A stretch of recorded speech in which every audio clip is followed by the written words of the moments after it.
wanting to be American is like coonery. Like I don't understand that. That's some new shit though, bro. That's new shit. You know what I'm saying? It's what But yeah, Logic was saying earlier, though.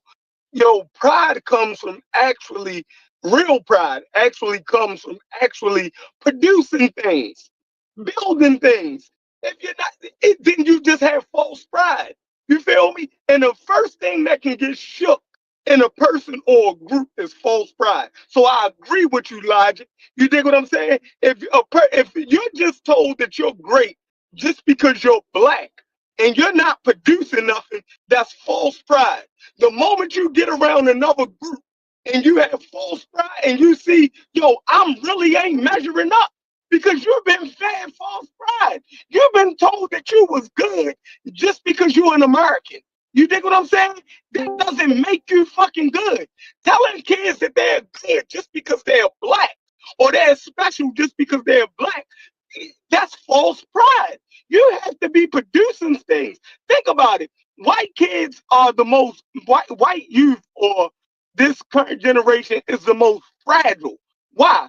Because they have tricked themselves into believing that they're better than what they are. Right? They have whole curriculums and cheat codes that pass whole groups to show them how to pass certain tests. You dig what I'm saying? It really don't measure their fucking intelligence, their fucking SAT scores, right? These motherfuckers got um uh cheat sheets to that shit. They got groups that foster and show them how to take tests. You know what I mean? Not how well they synthesize information. So it might look good on paper, but then when them Asians come in, they gotta sit in the classroom with them Asians who really know how to critically think. Then they get out fucking class, and now see, and we see this. You think what I'm saying? When we have false pride. You think what I'm saying? The moment we get around another group who really know how to do, you feel me? Who really accomplish things, who have real pride. See, your pride comes out of things that you know you've accomplished. I did that, so I got pride. I know I can accomplish a thing. I know I can do that. But if you just got pride just because you're an American and America ain't producing shit, or you just got pride because you black and your parents told you great, then nigga, you gonna have some fun. You ain't gonna really produce nothing in life. You ain't going too fucking far. You know what I mean? Because the moment you face adversity, you don't have nothing to fight against that. You dig what I'm saying? You don't have no fortitude. You built nothing. You dig what I'm saying? To give you that fortitude to fight against the adversity. It's false Right, pride. So I agree, right, Logic. right. Even in that example, right? Like the big word that you use would have been like the resilience, right? So if the pride can give you anything, it's got to be some level of resilience. So if it doesn't even do that, then you're kind of not really sitting on that. But the Yeah. very easy answer is that the kind of pride that you can't take from a person clearly comes from their like that. Their Like own there's accomplishment. no like yeah, Yeah. that's just so simple for me. That would like sometimes I get caught up. I get caught up in understanding that as a fact and attempting to funnel people into that. And sometimes I might run off the rails trying to do that, but that's where I'm going with it. You know what I'm saying? So you can call that cultural pride or do all of that other stuff that you want to. It may not lead to being productive. You can just have a bunch of pride and not be productive. You know what I'm saying? Like that's more so where I'm trying to funnel the conversation into it. And one more comment. Like some of what I'm noticing is so like when Braz asked you about like how is it problematic to have American pride, that that to me sounds like when you were saying you were struggling with the answer that you would have gave 7 years ago, right? Whereas I'm trying to speak because I'm actually in a military base. So you understand I'm trying to have the conversation, right? So yeah, so you were saying that you got to do it in spite of the American or Western, influences. So when you do that, it's almost like it's taking you away from all that. Let me step out real quick.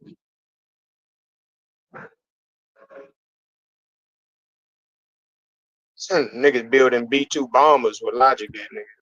Mm-hmm. He keep being on American base. He keep being on U.S. bases talking this bullshit to go build a fucking. Yeah, I was.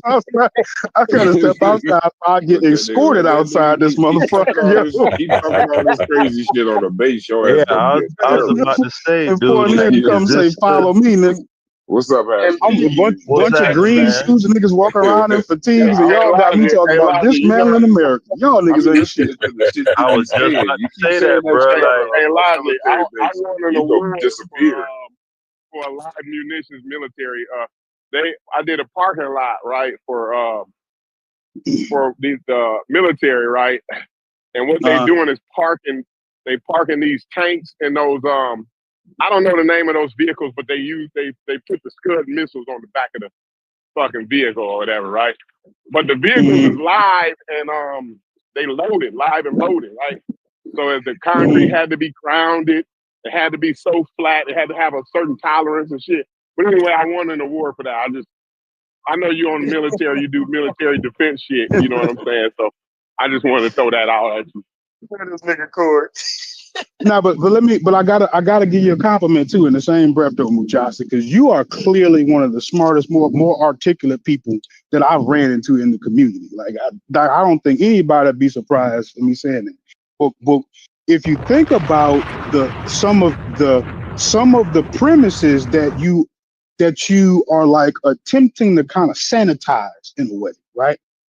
Instead of just being more willing to just drop it, right? It forces you into how do I deal with my answer that I would have gave 7 years ago, right? See, like you're fighting between like, okay, I don't agree with this conclusion, but all of the steps that lead me to that conclusion, I'm still holding on to. You kind of get what I'm saying? Like those Mm-hmm. are the things that actually led you to. I think that the only way to do this is that way. So like you would have to be kind of shedding some of those things in order for any other like conclusion to start making sense. Yeah. First, let me say thank you. I Hey, appreciate Dad, the you at therapy compliment. yet? I appreciate the compliment, brothers. Okay, I Mama's sleeping. truly, Okay, rest. I'll call her then. Mute up, mute, Brad. All right. No, man, I hold y'all same thing. High regards. Really appreciate your intelligence. That's why I commit to participating, coming here. So, like, likewise, thank you for that. I'm humbled. I don't think I'm not that. I don't think I'm that smart. I just read a book or two, and I try to learn how to talk. So that's all I am. Um, but what I struggle with, and what I had to wrestle with, is that I had a. I believe that my idea of Black nationalism years ago was premature. It wasn't well grounded. It wasn't really envisioned. It was taking a couple of resources and thoughts that I learned from people and trying to formulate what that will look like. You know how we're young, we're kind of naive, and we think we got a conceptualization of the world, and we think, yeah, I got it. This is what we have to do, and we'll solve all the problems for Black folks if we just do this. And then as you age and get more experience and have more interactions with people, you get a little bit more wisdom. You get a little bit more insight. You become more reflective. And that reflection process and that reflexivity in that has allowed me to look at the plight of our people, our predicament here in America, in the Caribbean, in South America, and it started to make me think, what is our more grounded relationship with Africa? And looking, and part of that also was informed by having more conversations with continental Africans and starting to see kind of their mentalities and their worldviews and their frame of references and the differences between us, the similarities and the differences. And then that's when I started to think, like, that's what I started to conclude, that there's something more grounded about how we reinvented ourselves here, how we reformulated ourselves here. And that's why when I hear Brad say that, when I hear Corey, when I hear Chef, and when I hear a few people kind of moving around that thought of embracing more of our identity as Americans, I'm not as appalled as I would have been years ago.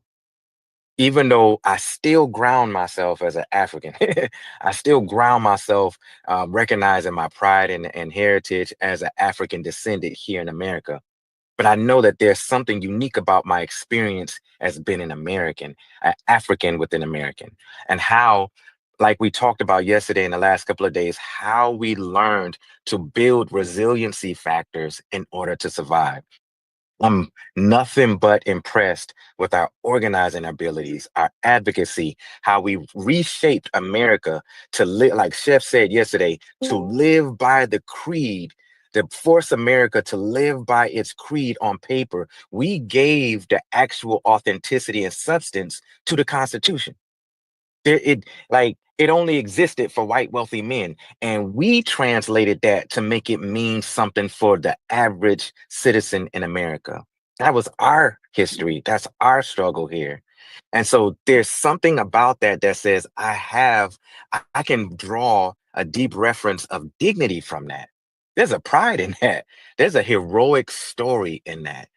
And I can't deny that by trying to just say, well, I'm going to discard my whole American experience and just completely put on this dashiki of African identity and try to be so much on the continent. Because I'll be ignoring and throwing away and discarding so much of what made me uniquely powerful as a people and as an individual here in America. And I'll close with this.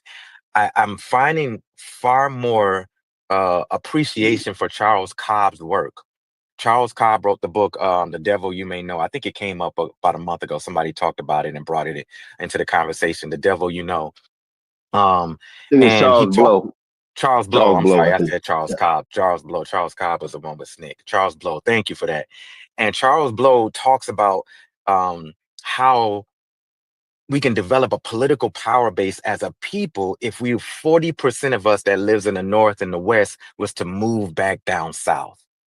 And while I'm starting to really attenuate to his ideas around that, because to what Chef was just saying, it gives us like something that we can do and build. It gives us something that we can say, if we participate this, incorporate this, start to move around this, we can develop a political power base that allows us to draw references and inferences of dignity and pride of to ourselves. It's something that we can say we've done.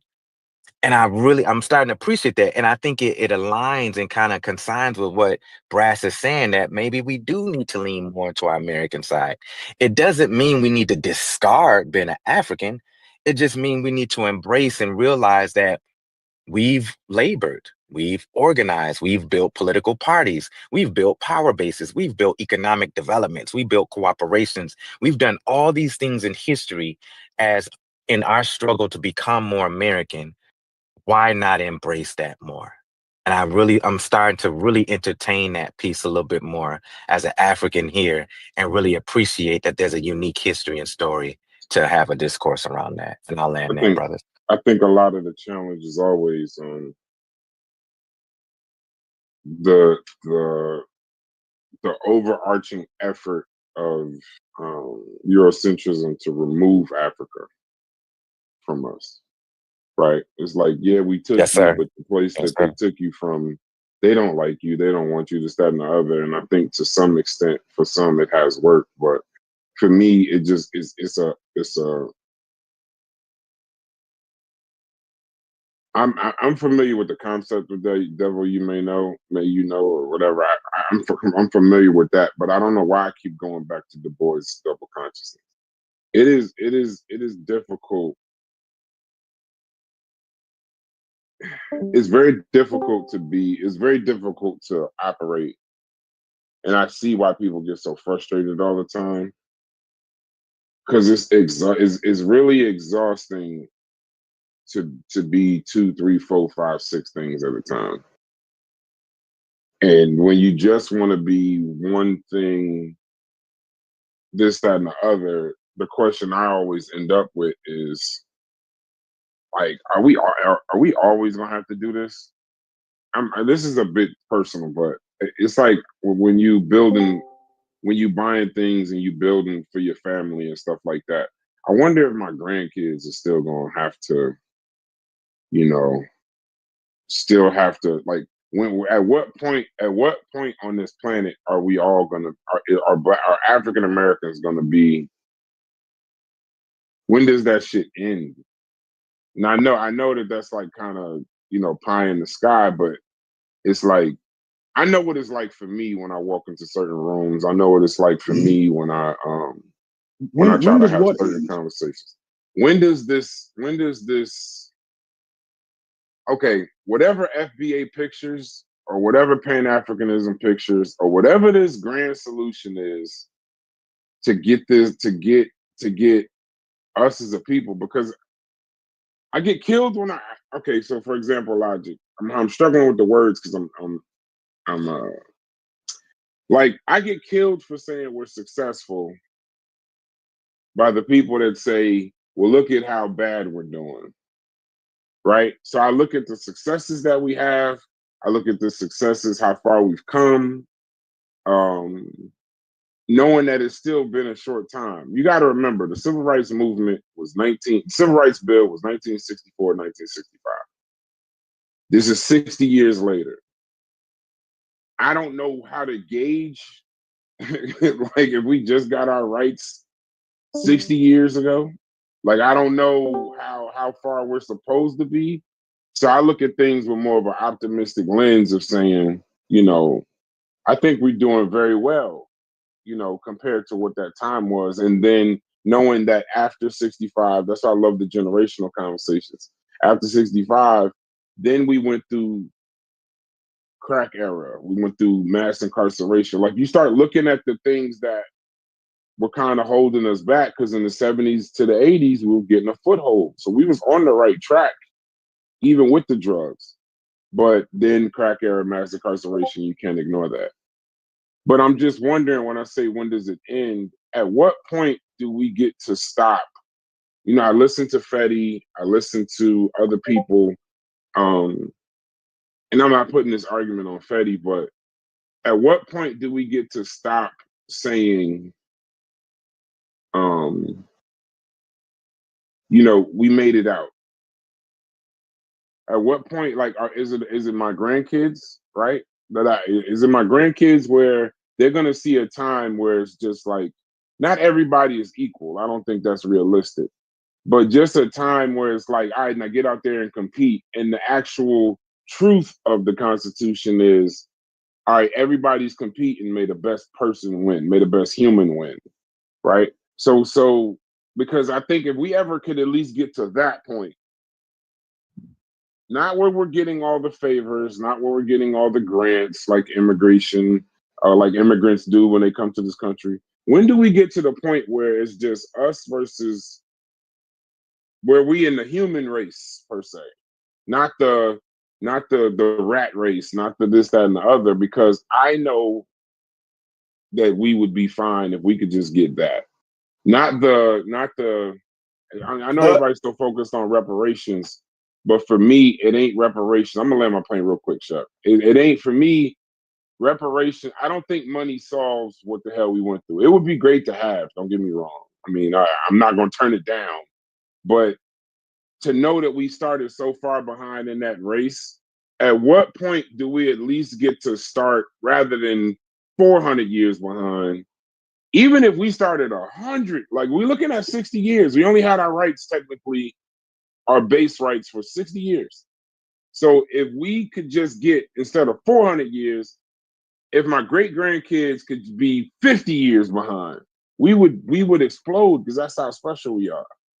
So it's like I'm just trying to figure out, what do we got to do to get to that? And I don't think reparations is it. I know a lot of people do. They think we're going to get all of this money and that's going to erase 300 of the 400 years behind, or this, that, and the other. I don't think money solves it. I don't think money even works in that way. So when do we get to at least somewhat start 10 minutes behind versus 400 years? That kind of angle. But I ain't trying to fuck up the conversation. It's just some of this shit is so depressing. I don't even like talking about it. It gets You spooky can't because it restart never the race, ends. bro. Hey, bro, you can't restart the race. The race Right. is There on. you go. The race Yeah. never stops. Either you run a little faster, or the person in front of you run a little slower. The race is on. I want It will I want an always be on. easier race for my That's kids, kind my of what I grandkids. was. That's kind of what I was going to say. What Hit said. You know what I mean? But I think when do we stop? You had said, yo, when do we stop struggling? Like you was basically saying, and start thriving. Basically, Yeah. when do we Yeah. stop struggling? You know what I mean? With these, well, that's the thing. After the civil rights movement, that's when we should have hit the ground running, right? We think we're devoid of having to put in that hard work. We don't. You think what I'm saying? Like, once you get those things, now once they give you your rights and shit, now you have to do the work. Like to get into certain industries and all of that, you know, getting contracts or getting this because you're black, right? It doesn't do anything for you in the long term, right? Like that. So it goes back to Booker T. Booker T said before the rights even came, he was saying, nigga, we gotta do the work. The work is gonna prove everything in the fucking end. You think what I'm saying? You can't get around that. You know what I mean? Like we want to be a part of the American dream so bad for what we did in the past, right? We want to be grandfathered in to this affluent society for work we did during slavery, during Jim Crow. No, the shit started over for us once they said, boom, you got all your rights. Now you were supposed to make yourself uh useful to the society from that moment on. You couldn't say, well, I want to be where you at because you know what I mean? I worked for the last 150 years, 100 years under Jim Crow. And the last 200 years before that, I worked for free. We wanted to be included just because of work that was put in. It was an ideal that wasn't realistic. Ain't nobody gonna give you nothing. You feel me? So I mean, niggas gotta put the work in. So we didn't waste it from the civil rights period to now wanting to be given something because of past, you know what I mean? And ain't nobody looking back to give us nothing.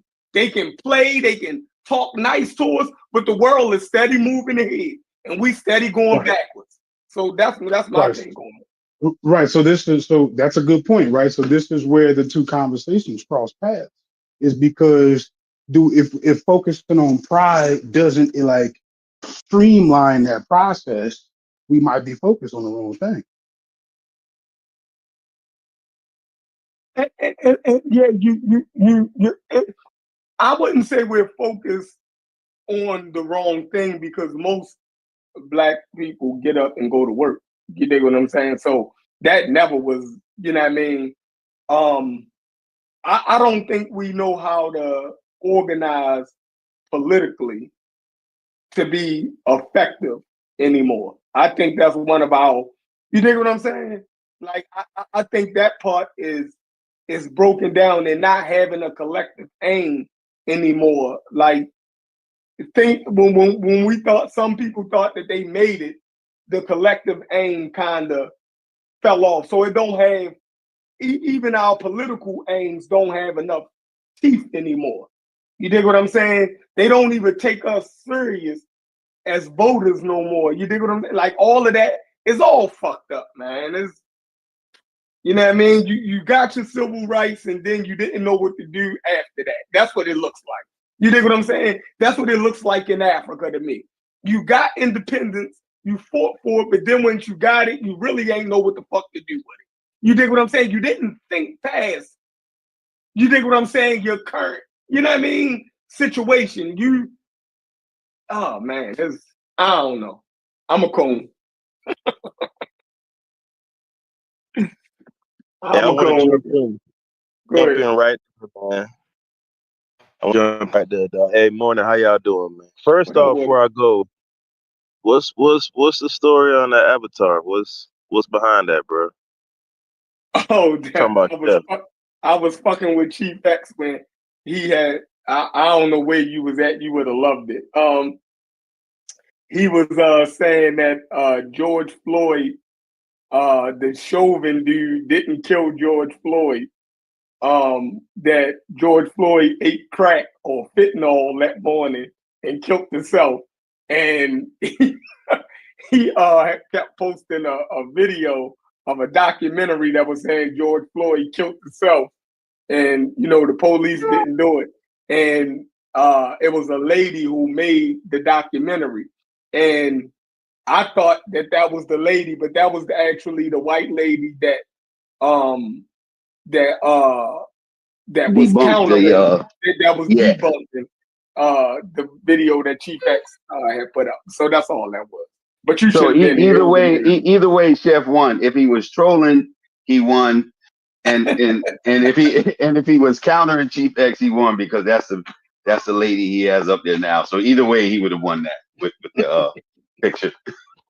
Hey, Chef, to go back to what you were saying earlier, Chef.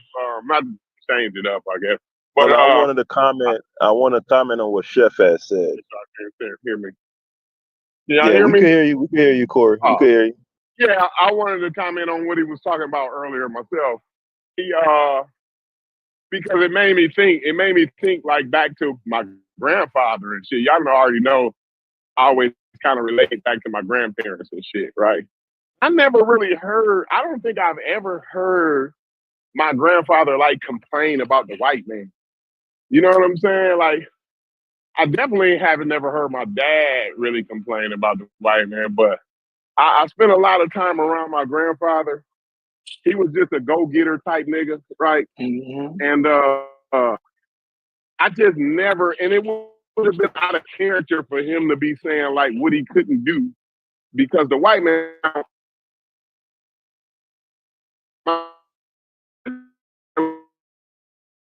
Breaking up, Corey. Concrete. Can you hear me? Can y'all hear me now? You broke up. You breaking up. God damn. I hear you now. We ain't hear the last. Okay. Can you hear me now? It's still breaking up. We can hear when you say you hear me now. I should be good now. I'm getting another bar. Okay, I'm getting another bar now. I should be good. All right. Yeah, so I was just saying I spent a lot of time around him, and it would have been out of character for him to complain about what he couldn't do because of the white man. Like I said, this man was born in 1920s, bro. And I never heard him complain or like, oh, the white man. I never heard him say anything like that. You know what I'm saying? Now, like, he disregard like crackers as like ignorant or stupid. Like that was his thing. Like, you know what I'm saying? I ain't listening to that dumbass cracker. You know what I'm saying? Or that cracker don't know shit. You know what I'm saying? Or that cracker ignorant as fuck. He don't know a motherfucker. Like he would say shit like that, but it was never to the point where, they were holding him back from something. You know what I'm saying? Like they were less, to me, like the way I was taking it from him is he looked at white folks as less than him. You know what I'm saying? The way because of all he had to accomplish. Because of all he had to accomplish in spite of them. So he looked at them boys as a stupid obstacle. You dig what I'm saying? Like that's how all the people did look at him. But Corey, if what you say about your grandfather is true in terms of his industry and his will to go get it, he might not be lamenting like, oh, they're holding me back. But if he was in a fairer system with that same drive, he'd have been way more than what he had. So he is being held back. That don't mean you gonna walk around with a. No. Hold on. You can never have an environment where a nigga talking bad to himself is a fucking good idea. You can't never have that. Like in your head, you defeated. That ain't never a fucking good. No, but the other piece would be too. And I understand my grandfather's a lot like Corey. My father's a lot like Corey's grandfather.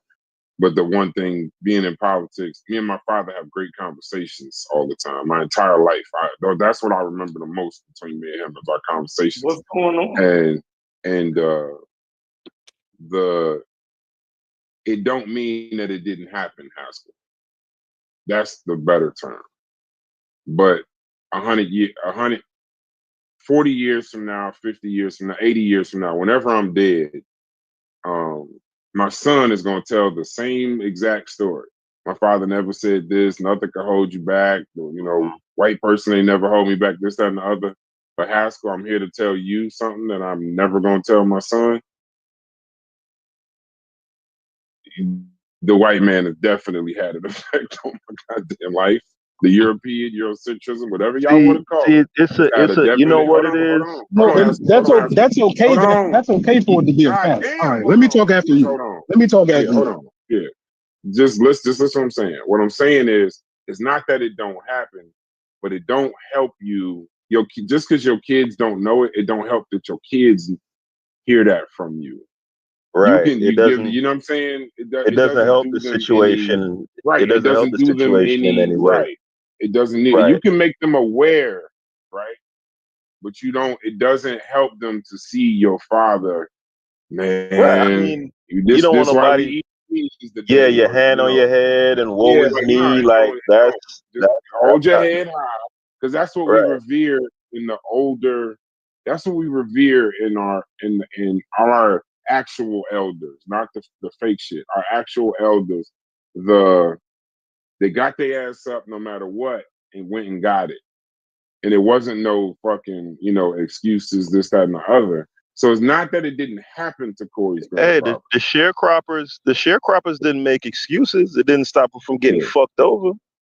Yeah, it just didn't have. It's just who the hell, that's that old school. We miss those old. It's a duality. The thing is like you gotta live in that duality and knowing he was definitely held back because he lived through Jim Crow and redlining. You know what I'm saying? His father was a sharecropper. My grandfather's father was actually a sharecropper. You know what I'm saying? So there you go. So that's why I say, right, I don't like how this discussion is framed, because it always ends up kind of being framed in this binary where on one side you have those who are industrious and perseverant and are going to do what they need to do and work and blah blah blah, and then on this side you just got the hotep niggas complaining about the black man and they not doing shit. They just hand out, just walk around with straw in their mouth. You know what I'm saying? It's always that dichotomy, but that's not what it is. Like pretty much everybody in this system know what's going on, but you still got to get up tomorrow and be to work on time and put gas in your car, and you know what I'm saying? That dichotomy is a false one. I feel like not that everybody else is wrong, but the way I emphasize it, right? There's an analogy out there that says if you like the heaviest weight in the gym is the front door. Anybody ever heard that before? Like the hardest thing to do in the gym is walk through the front door. So like anything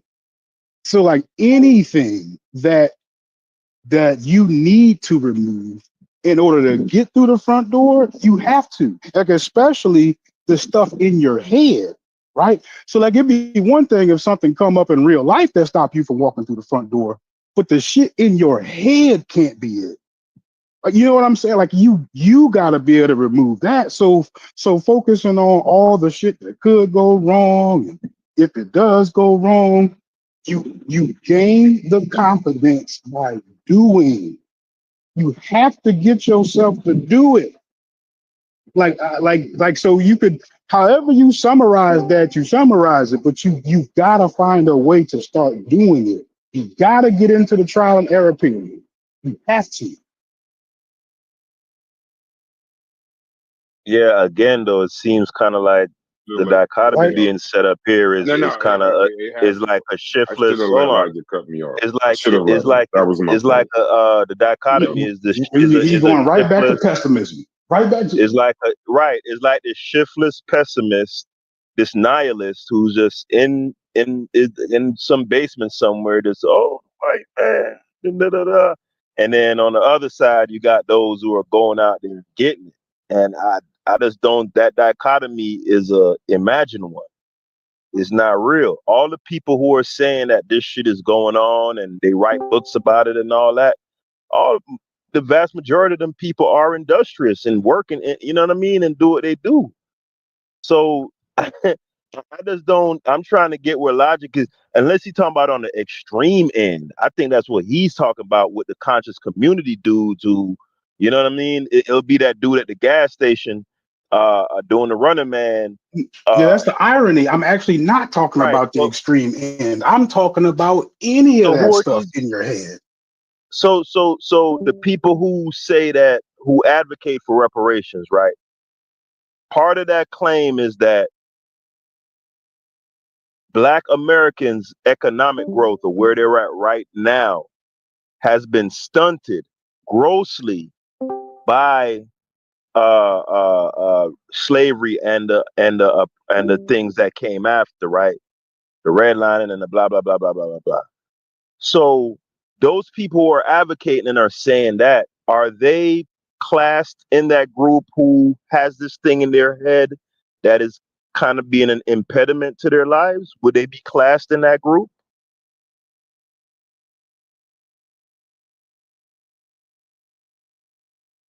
I mean, I'm not kind of picking up your analogy. I'm just simply saying that like you're better off having better self talk. So what I mean by that is having an attitude that I can, rather than focusing all the reasons why you can't. Simple Yeah, that. yeah, but that's a good But truism hold on. I think hold on a second, Haskell. I think to agree with Haskell, most people are doing like most people on their way to work. You know, I drove trucks for like 7 years. I commuted for 10 years. Most people going to work on the highways that you ride by every day or sit in traffic with every day ain't feeling optimistic or pessimistic. They got up, they got their breakfast, they carrying their ass to work, whether they like it or not. So most people are doing these things, like Chef said. Most of us, if we talking about African Americans, are going to work, taking care of themselves. Period. That's first. Whether you like it, whether you find pride in it, whether you hate it, that all comes afterwards. And what Haskell, I think, is saying is you must be talking about a particular group of people that their pessimism is stopping them from taking care of them their own basic needs, and then can't contribute, or impairing them from trying to contribute to a larger group. Most people are doing it. I think pride comes after you do something. So you can't have pride in a job or work well done unless you went and did the work and it was well done. Then even if you don't have pride in it, fair exchange, no robbery. I go to work, I'm a machine mechanic. I work on machines, they pay me. Fair exchange, I ain't got to like it, I ain't got to love it, I ain't got to do none of that shit. I ain't got to be proud of it if I don't want to. Fair exchange, no robbery. But a lot of it is not a fair exchange. People can't earn a decent living. They're not getting paid enough. It's not keeping up with inflation and factors that they have no control over, other than what I think Mujasi brought up early. Put That a but that's policy, a but that's a policy. very Hold closed on. statement. Policy. Hold on 1 second. Like the Charles Blow reference. If you congregate in an area, it should give you political power, and you can write policy, which is a lot longer standing than some hand me downs and handouts. And I'm just jumping in real quick while I got a minute, so I might touch a few topics. And the last thing, real quick, everybody don't look at reparations like it's money, but in any other scenario, if you had a car accident that was caused by somebody else and they damaged your vehicle and you got hurt, you're due repair. You do repair of no, if it was no fault of your own, you do repair. The judge is not gonna, the court is not gonna, your lawyer is not gonna say, hey, this guy's a junkie. This guy just got out of jail. This guy don't have a job. We can't give him money. No, it's for repair. Now, I'm not saying everybody's take on reparations is that, but that's a major component of what people who push for reparations are saying. It's a repair. Someone was damaged. They're due repair. Repair them. Well, you ain't gonna do right with it. You don't know what you're doing. No, it doesn't matter. If you wouldn't have damaged me, you wouldn't have to repair me.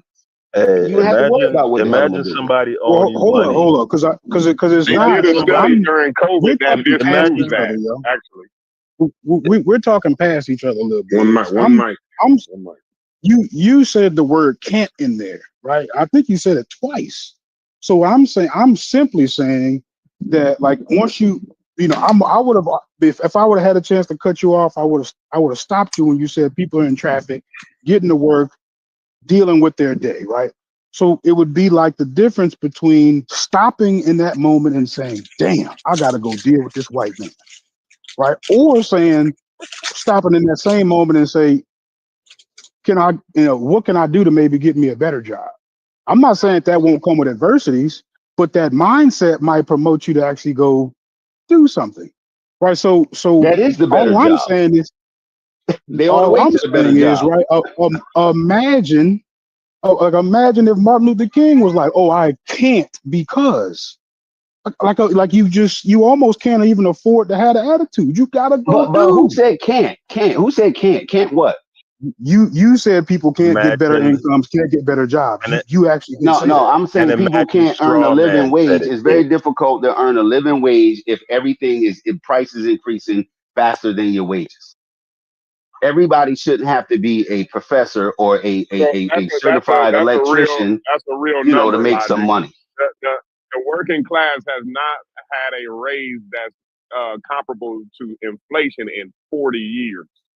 So, like, just take that. I'm not saying that I'm not making a living wage, right? Or you not, or the next guy not. But the overwhelming vast majority of Americans are not working for a living wage. The I working think class, one I'm show speaking. we actually did the Working numbers class. too.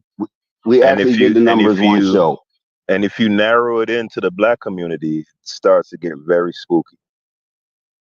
Yeah, I Very They think get we even looked at the worse. numbers Yeah. one time, like what it is to pay for a mortgage, a decent vehicle, insurance, That be what I be food. sharing every in the morning, though, Logic. Those types of numbers for you. You know what I'm saying? But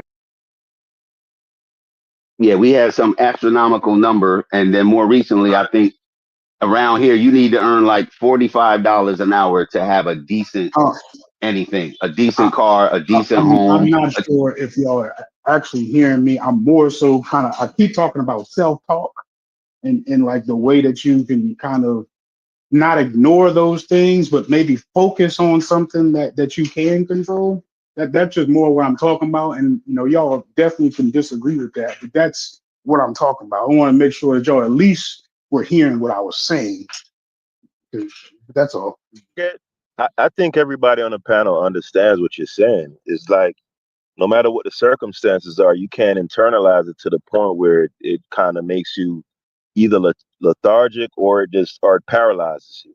You know what I'm saying? You gotta be solution oriented regardless.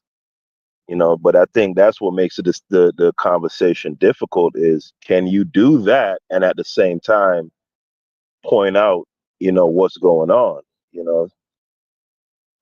That's what I would ask Logic is like, because Yeah, like he think anybody that us who, pointing that he think that when yeah, people point it out, they're being shiftless. You dig right. what I'm saying? Like somehow that hinders them from doing work. No, it don't. You dig what I'm saying? No, I'm not Nigga saying can that. tell you that there's a problem and still continue to work. You if feel I me? if I could be if I could be saying anything, right? Like the fact that you heard me say this and I've heard John say this, and yet none of us have lost our job, right? We all taking care of ourselves. So I'm not assuming that y'all are in a fetal position, worried about what America gonna do. I'm not saying that. I'm saying that if there was some progress to be made, it would be in focusing on the solution and not just identifying. But what if we you talk can't? about the problem. What if you can't present the solution? I'm not saying we have a Motivation. solution, but No, the no, but solution would still come in doing. Right, we no, would still have to go out there and make those same accomplishments No, that we make the at the doing, barbershop. no. The the solution doing doesn't could be always. working us deeper into the problem. Yeah, the solution doesn't always come in doing though, Logic. The solution sometimes you got to stop and beat the fuck out of somebody. That's the civil rights movement. Sometimes you got to That's doing something. No, it's not. It's not what you're saying. What you're saying is just keep going. Start doing. Nah, I'm not. Go ahead. Yeah, I'm not just saying. I'm not saying put your head down and ignore the problem. No, I'm not saying that. But what If else can anything, you do? The more what he's saying, I think Hold on, the Master. more Let me just talk to Logic for a second. What more can you do? Mhm. When you So say instead of just putting your head do? down and just working, you could absolutely identify, hey, we have a problem over here that maybe I could focus on more over there. That don't Like what? necessarily mean put your head down and work. Like what? So we could be talking about credit, right? Let's just say we could have a bigger focus on credit, on getting our credit better, just as an example. So We I'm already saying now got you've people got that to talk about that. We already understand. right, but I'm that. saying you've got a right. So I'm saying you've got a thing that you're working on. So we can talk about what other ways can we do to build credit. So we've identified a problem. No, Now but you're we just can, talking about right. talk. So I'm just giving that as an example. No, but you said talk. I said do. You said do. What you said?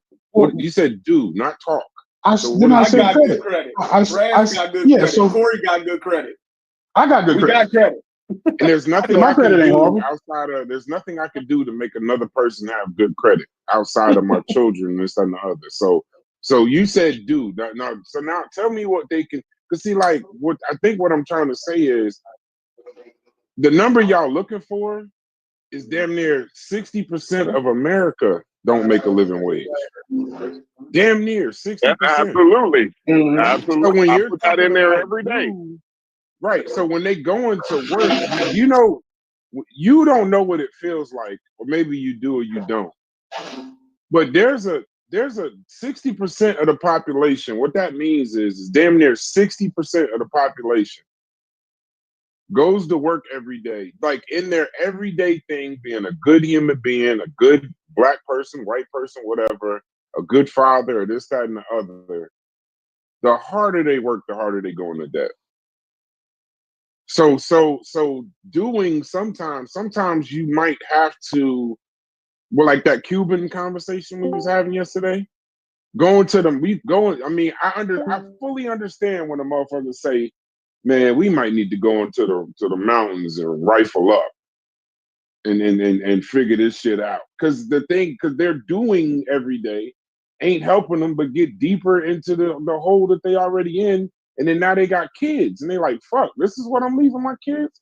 So now you got a situation of you got to recognize what the problem actually is or what your challenge actually is.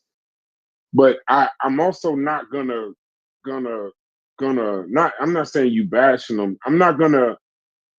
It's very difficult to try to say that it's something that we can do outside of burning shit down. Sometimes I know why people think that all the time. Burn this motherfucker down. Because the more everywhere they look, everywhere they turn, they working on this, and that's what systemic racism is. That's why it kills me when people say there's no systemic racism, because in essence that's what it is. No matter what the fuck you do, no matter how hard you try, even if you're successful, you're not as successful as you can be. Even if you work hard, you put yourself further into a deeper situation. So sometimes you do get that motherfucking like, well, let's just fuck this up, because the change from the democracy or republic or capitalism that we live in, that change is not coming from the masses. Capitalism has a built-in fail-safe. Everybody can't make money. They're killing the lady. What's the? I hate to be disrespectful, Mika, but you would probably know. None of us would know. What's the lady that had the business in Target? She's like famous and shit. Last name is Brown or something like that. She's famous, and they black lady. and she talks with like a real Southern accent. She's social media. She's like a chef. She's a vegan. Tabitha Brown. That's her name. Tabitha Brown. She's getting killed online right now for telling people the truth about maybe you should stop this entrepreneurism and go get a job. Like maybe you should stop what you're doing and go get a job. So Logic, I understand your point, I think. But to just say do is the solution, I don't think that that's the solution because I don't think people recognize the actual problem. I feel what Hit say when he talk about reparations. There's an accident, you need repair. I'm not 100% sure that reparations is a repair. Well, the financial aspect of it is the repair. It's great. I just don't think it's the repair. I think that's what me and Hits, I think we get together on that on the show. I agree with that point. You're supposed to get a repair for an accident. I just don't think money is the repair. I think maybe some other forms will be repair. But I don't think the do Logic. I get you, bro. But self-motivation and this, that, and the other, you got them barriers pushing on you is different. Like the wage gaps, the healthcare is hitting you from all as a Black person in America, is hitting us from all angles. Angles that we can't even pay attention to. And then when something, what is that old statement, Chef? Yeah, I just called you the old nigga. There's a statement where something has a cold, we get the flu. I forgot it's some kind of older statement like that. No, you said it right. It's basically America. If America, if America catches a cold, we get the flu. Yeah, something like that. It's America. Right. So when America catches the cold, we get the flu. So it can't just be just work.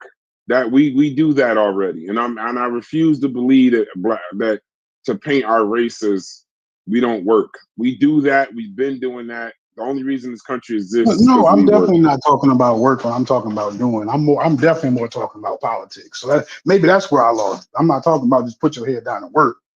Maybe that's where I lost. Hey, so did y'all seen that video that was put in the Discord, bro? I watched that shit this morning. That was terrible, bro. I don't. What are you talking about? Which one?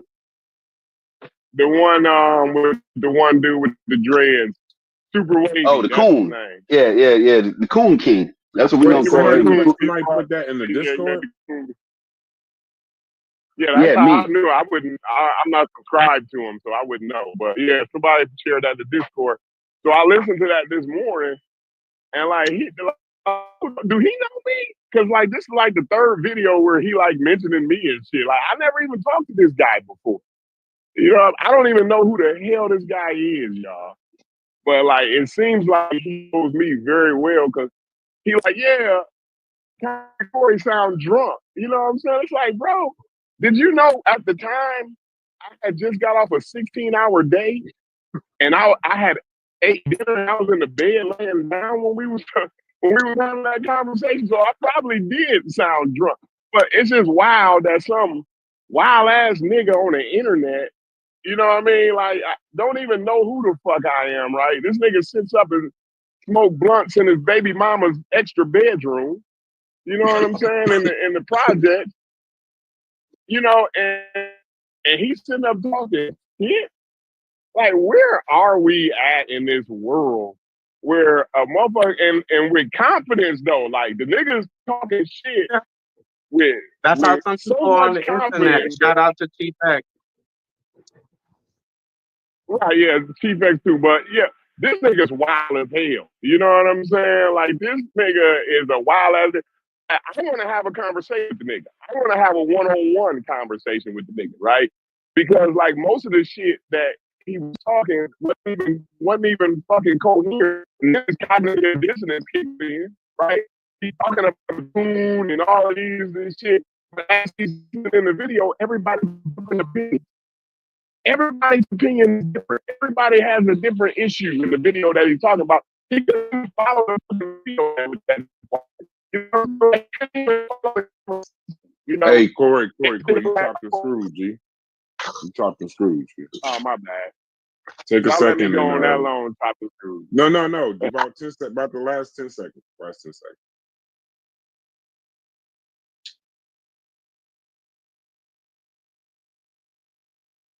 No, I don't. Everybody got a channel to do what they want to do, but I'm not. I'm not doing that. I'm not doing it. You do what you want. You got a channel. Make your content. Do what you do for clicks. Do what you do for allegiances or whatever. Shouts to Hey, you. Brass. Yeah. Brass, when you ready to do this, for us to exonerate Marcus Garvey name, man? Are you trying to When throw you us want all to the do way that? down? You trying to make me the king coon? That's what you said. That's where you go after he start talking about coon. You say, "Hey, when you gonna tell me how bad Marcus Garvey is?"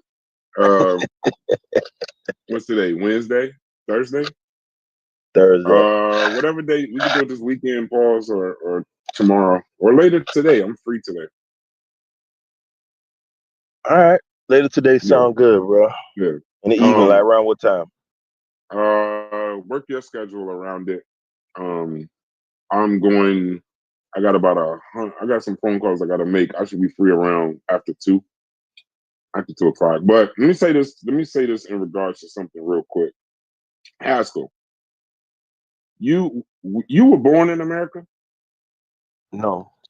Okay. You don't got to say you were born. Just curious. Yeah, I was born in Jamaica, but I Cuban. came here pretty young though. I was 14 when I moved here. How Cuban, was you born in America? Was anybody in here not born in America? So I can ask the question to all of y'all. I just want to see a different perspective than from me. Hold on, you sound like ice up here. Yeah, Hold I on, you just about sound. to say that. He's trying to get ice on us, hits. Nigga ain't slick, They made it. dog. Hold They on, made it. plead the Take the fifth on Discord. that. Take the Hey, this Discord how you down. They made answer it. it. Well, if maybe I was, maybe I was, Maybe I maybe I was, maybe wasn't. I wasn't. Motherfucker. What's your point? Shit, maybe I was, maybe I wasn't. Maybe I was, maybe I wasn't. Motherfucking Answer your thing. All right, question. my point is, how do African American? I'm gonna try to attack this from a different angle. I know what it does to me or for me. How do African Americans look to you from the outside looking in when we're calling each other coons and sambos?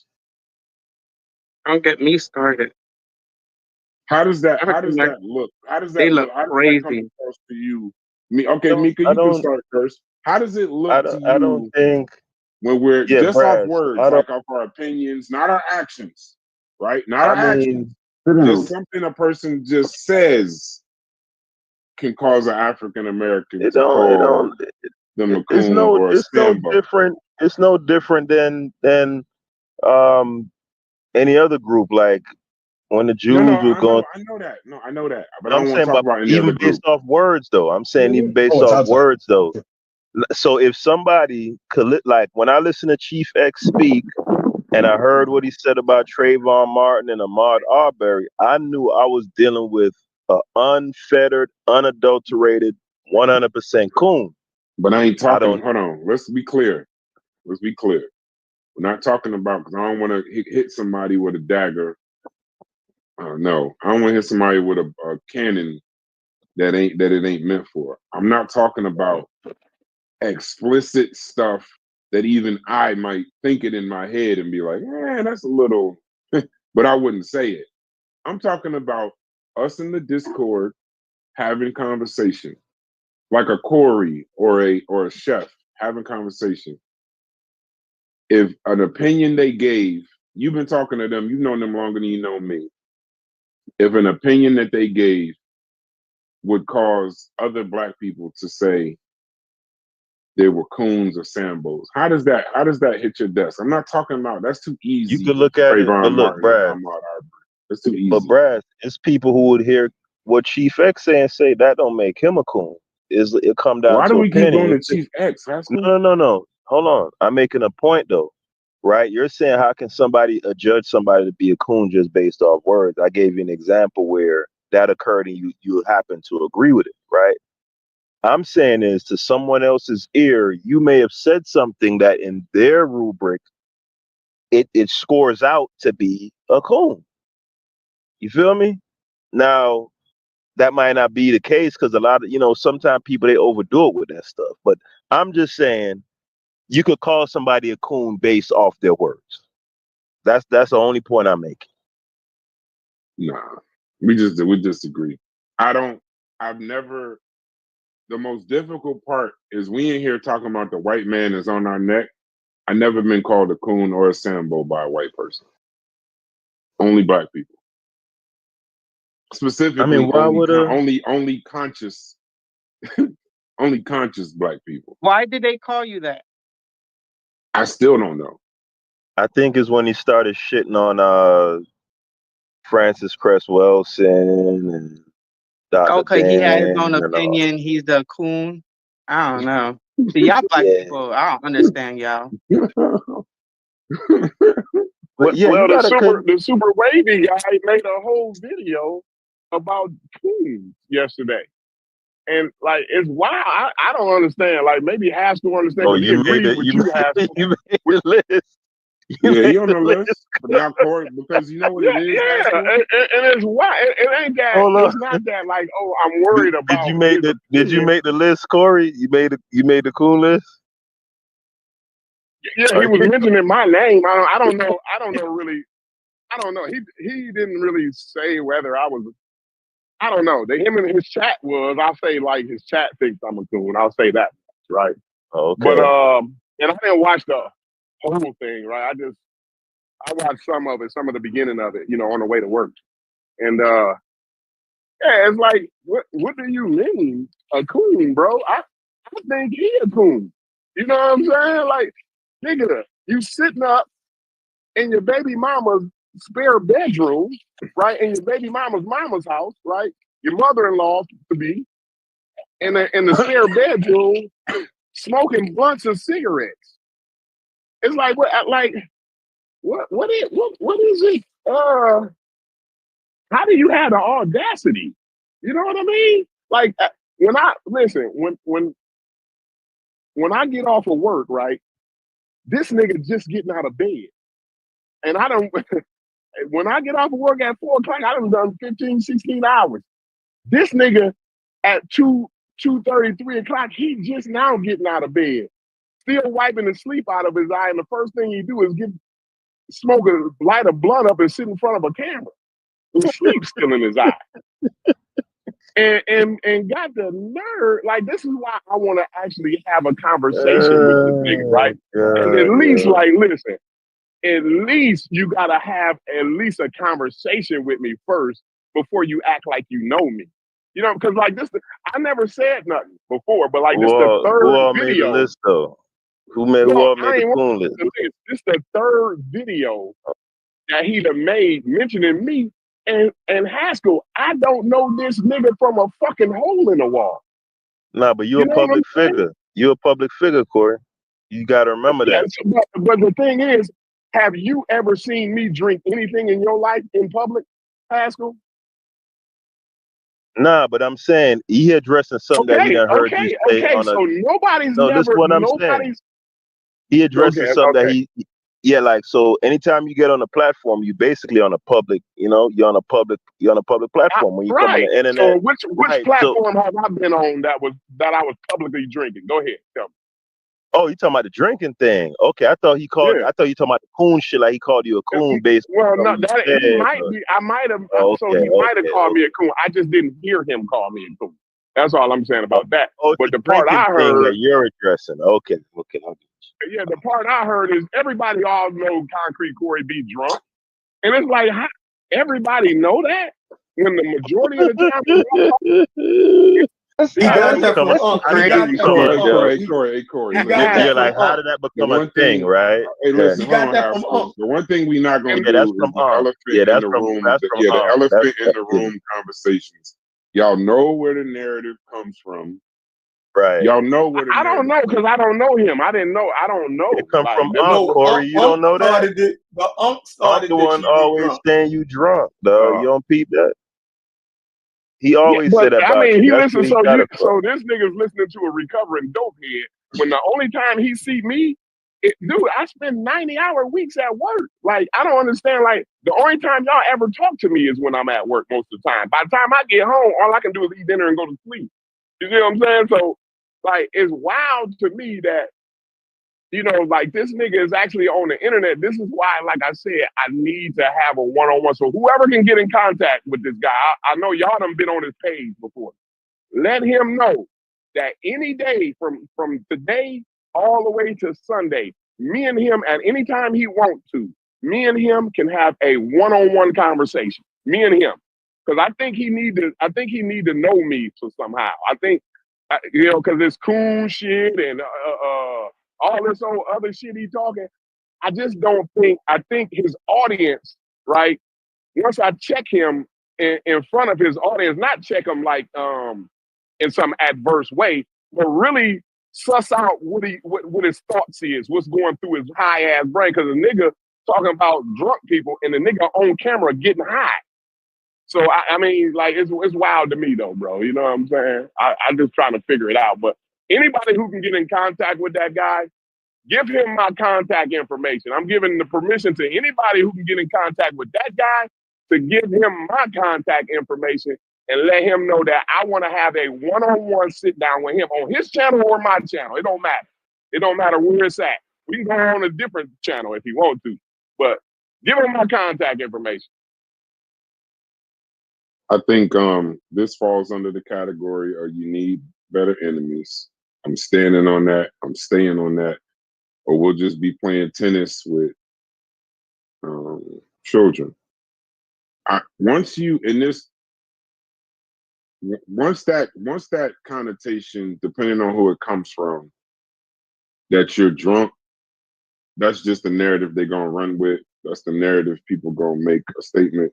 You can, I mean, you grown. I ain't gonna tell you not to have a conversation. I would just say, in my opinion, don't expect nothing to come from it. Nothing constructive is gonna come from it. It's just gonna, it's just y'all both get to be down in there. The worst thing that I think I ever did was think that something constructive was gonna come out of or some clarity was gonna come out of contention, because that's usually what's supposed to happen in real life. You're supposed to fight, and then after, it's the classic words: "You good? I'm good. Are we good?" And then you just move from there. But apparently, it's just that's just a fighting style. But it's such a nasty fighting style. I'm just not participating. So I mean, that's your style. I kind of spoke to Chef about some things earlier. Your fighting style is your fighting style. Do what you do, but ain't nothing gonna come out of that. It's just gonna be something else, and a lot of that is motherfucking batteries um, um, in motherfuckers' backs, and um, they're saying something that either pleases the master, or they're saying something that other motherfuckers can't really say to you because they can't get to you. It's coming from that tree. There's no. Yeah. That's what I'm saying. Did Like, y'all it's did not. y'all see This the is not. Hold on, Logic. Let me my same analogy, and then you can take the floor from me, brother. Um, when you was dating that girl back in the day, and you stopped you blocked her on the phone, you blocked her on social media, and she show up at your job, or she show up at your house, or she show up at a friend of yours house, or she show. Even if she's screaming at you, her job is done. She just wants to be able to talk to you. That's that jilted ex. They want to be able to still have the conversation. So they still got some shit they need to get off or whatever. But I'm not participating in that shit. I'll just be whatever motherfuckers think I am until they can't see me. But I swear we need better enemies than these niggas. The thing is, I'm better at them. I'm better at it than them. So that's what I want to show him, right? That bro, when you fucking with the fuck arounder, bro. Don't y'all know I'm the best at this shit? That's You know a what new I'm saying? superhero. The fuck That around. nigga said the You fuck fucking with the fuck arounder. around. It's him, Like, Homelander, and the fuck arounder. Fuck around. All making a Yeah, character with Corey that's on it later. Corey. Wait That's till your I get new on my thumbnail. computer. Hey Corey, Yeah, I got to that's make your one. new like, bro, thumbnail. I'm You the are fucking now best. the I'm fuck the around. fucking best I'm at gonna try this to shit, bro. run the Pride guys in there myself and on then that get shit, that bro. Fuck posted. arounder. Wow. Hilarious. I- Yeah, no, I like I said, high school, you know what that's about. Y'all in the community know it's about. Niggas don't want to talk about it, but that's why it keeps continuing to exist. It's hilarious to me. I'm gonna say the truth, and it's gonna sound like slander. Nah, ain't no way I'm gonna be able to say that without causing a problem. Y'all proceed, bro. It's so many things I could say, bro, but Say it. because when it comes from me, bro, Mika, when it comes from me, it changes the whole narrative and the shit don't actually get sorted out. That whole shit with Logic, because I said one or two things, the shit became about me rather than niggas sorting out issues that they got. So I'm gonna let Corey, not let, because he's a grown man. I'm gonna back out of the situation and watch Corey address his shit. Because if I say something, Mika, then this whole thing, whatever we think this is gonna be, it'll be Brass did it, or Brass said it, or Brass set it up. So good commercial break for whatever. But Mika, what was you gonna say about the cone shit?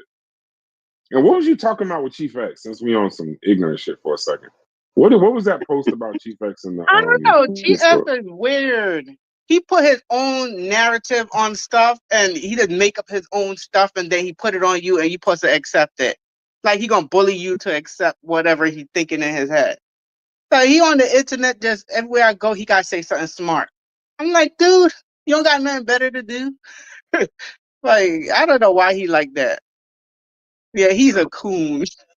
I said it. See, If you want to fight, let's go. what I've noticed, hey Mika, you know what I noticed about the coon and all of them conversations. Once one person say it, that shit is like, you know how a motherfucker yawn and everybody start yawning Right. in the room.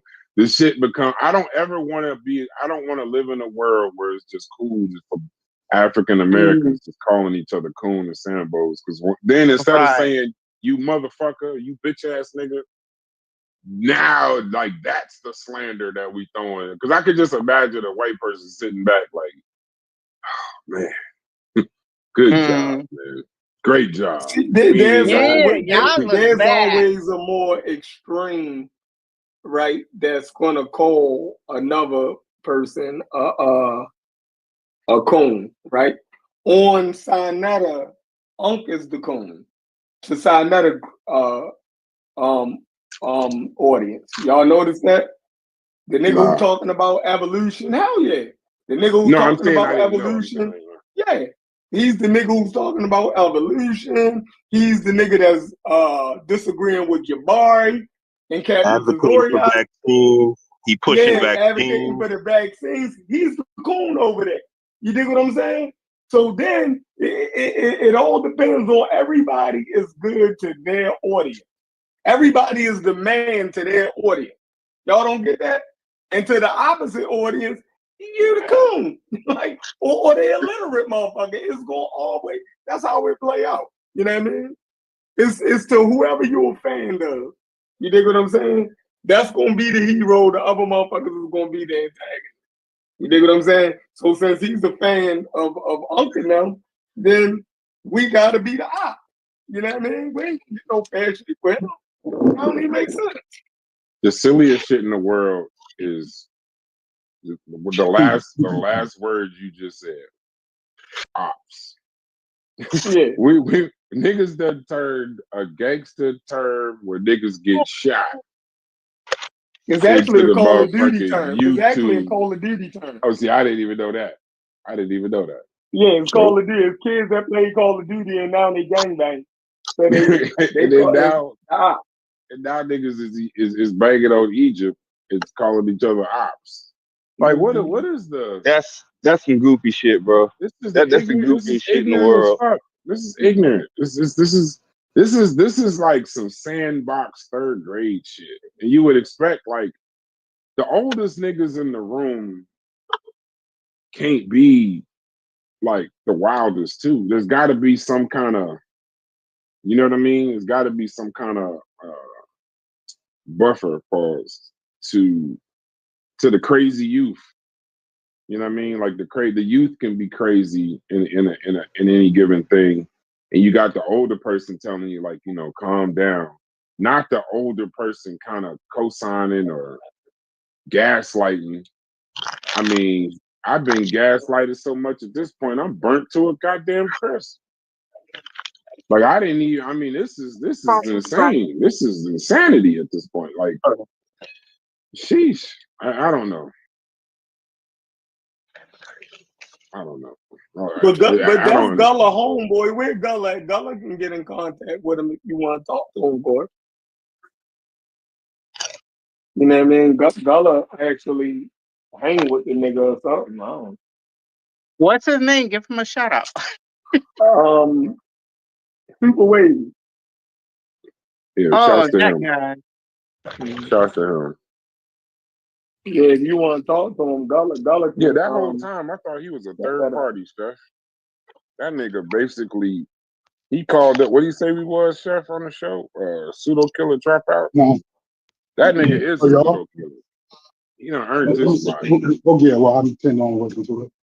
He done definitely earned his spot. If this gets you grace with them, my brother, I hope they let you in and accept you for who you are. No, he could actually feel that way. I'm not even going, you know what I mean? No, nobody cares how a nigga feels. I'm on here making my opinion the same way he tells his camera and have his opinion. Yeah, I don't expect my opinion to everybody to take what I say as gospel. My shit could change tomorrow. I'm in here cutting hair. Fuck, I know. Yeah, that's you have that fallback. It's cool. We always talk about us as a people, though. Yeah. So it had that kind of shit has to be addressed because to me, as when we talk about the we and this, that, and the other, then you also telling me I gotta like I don't like how that makes us look as a people at all. I don't like how that makes us look.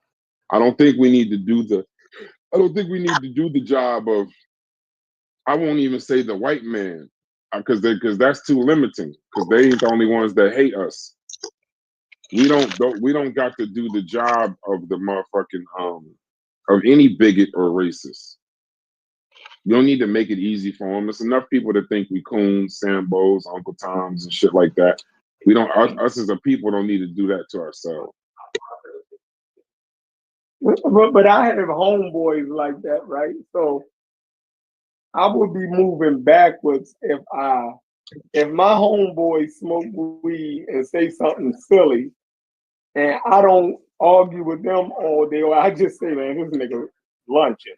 You feel me? And go about my business. You think I'm going to make it a priority to address him on something that he said after he done smoked some weed and want to turn his camera down?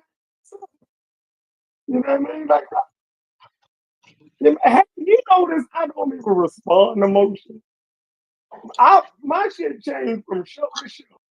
Whatever I feel like hitting camera and talk about, I could want to address him, but by the night, my mind's been on something else. I move on quick, bro. No, that's no question. I'm waiting on the George Floyd, but I'm still waiting on the George Floyd video. Right. I'm still waiting on the original Super Wavy response video. Like, this ain't even on the forefront of anything. That's what I like about what we do. We come up with so much shit that these conversations, we might cover 10 different shows in a conversation. If we had So been writing shit down just like as it come up, we'll be so like backlogged on topics, right? You know what I'm saying? yeah, Like for real, brought for up, real. yeah, oh yeah, brought up topics. It's like, yo, I gotta make sure I get back to that. Then it's like, I don't even give a fuck about that no more. I fully understand what, like, I moved on from Wavy's show, the original one, that I didn't even pay attention to the, like, even the gorilla shit. That shit was over that day. So it was like, all right, cool, we did that, we done. It's like, I guess that in my mind, that's kind of how I do things. That's how I process things in life. I gotta turn the page. In order to be successful in life, you gotta be a page turner, bro. You can highlight, you can have your highlighter out. If life was a book, you can have your highlighter out, highlight some shit real quick, turn the page. If you need to go back to something for reference, you don't need to go back to all the other words in the book. Go back to the highlighted shit that meant something and then turn the page again. Because you'll spend so much time in the first chapter, you'll never get to the end. Never. You try to read a whole book to get one point, you just fucking running in sand. It's in place. So I'm definitely surprised that the whole thing ain't over with because they got it everything is they over want. with. It is. But like I'm talking about for them, it ain't over with for them. They still feel like there's something to swing at. Like you got everything that you wanted. Nah, I it don't ain't. understand what's. No, they want you. You know, some niggas want to see you die, bro. Some niggas want to see you go away. You know that, right? Mhm. And now I'm speaking to you, not all of us. You, and maybe at this point you might realize some motherfuckers want you to go. They hope that your existence is somewhere laying in a motherfucking corner somewhere crying, trying to figure out why the conscious community don't love me. That type shit. Like, no, it ain't never gonna be over until, whatever. So don't this will never end for niggas that's focused on that. That's why I just run with the stance we need better enemies. If there's still an enemy, then we're not working hard enough. And I wish y'all well, bro. I hope y'all really successful with that. Whatever it is y'all trying to accomplish. But at this point, I have no fucking idea. Never do I think you join the conscious community to get called a coon. The weirdest shit ever. Leave society, join a community that don't exist to get called a coon by people who don't matter. Weirdest shit ever. I wonder, was Robert Smith a coon when he paid off the debt of the Morehouse graduating class? Was he a coon then? Yep. So don't worry All about right, that shit. y'all. Can y'all? So y'all finished beating me up, right? Y'all was We wasn't you was beating. pinning me down. I was losing ground in the argument. I put it like that. So we Okay. could say y'all. So we last thing we were talking about, right? I was stuck on. I was trying to explain what I meant by the doing part, right? So Yeah. and you was explaining that we can't, it's got to be more than just go to work and do stuff, and I agree. So I'm more so talking about the processes that like leaning into America, right? Like leaning into America to me would be looking around at how other people are getting stuff done and figuring out ways to incorporate that to our success and our predicament here in America. And I know Mujasi. I don't know if he's still here, but he's trying to balance it with how does he incorporate some Africa into that. Like, so I'm not going to address his stuff while he's not here, but ultimately that was just my way of agreeing with you, actually saying that we do need to lean more into the stuff in America because that's where our solutions are going to be. Like our solutions aren't going to be uh, aren't going to come out of anything other than the way American society operates, whether we like it or not. Whether we like the way it works or not. That's how it works, and that's where our solutions are going to come from. But can you get involved with politics? I don't tell you these stories, but can you get involved with politics when you feel like Europeans are holding you down and you're surrounded by Europeans running for office? Can you get involved in politics when, so politics is the American thing. Can you get involved in politics when you know that whatever this person is saying to get elected, it's just to get elected? And no matter what he says, he's not even going to do anything for you. And then can you get involved in politics logic where you say, well, fuck it, I'm going to be the change that I want to see. And then realize that the change that you want to see, you can't even get elected or reelected by trying to be the change you want to see. When you're 12% of when you're 12% that's of difficult whether you're white or America, black. it's tough. Yeah, but European, but you even said it yesterday. There's a baked in advantage of being European. So it's not the same if you're white or black. Most laws and policies will benefit a European, whether they know it or not, similar in the way that it harms us, whether we know it or not. There's built-in things to harm us, but there's built-in a lot of more built-in things to help them. Okay, so I'm more so rather than trying to like offer a specific route, I'm more so saying that you're either going to be proactive or reactive to that stuff. There's only two different. There's only I'll say it a different way. You're forced to be reactive, trying to be proactive. You're forced.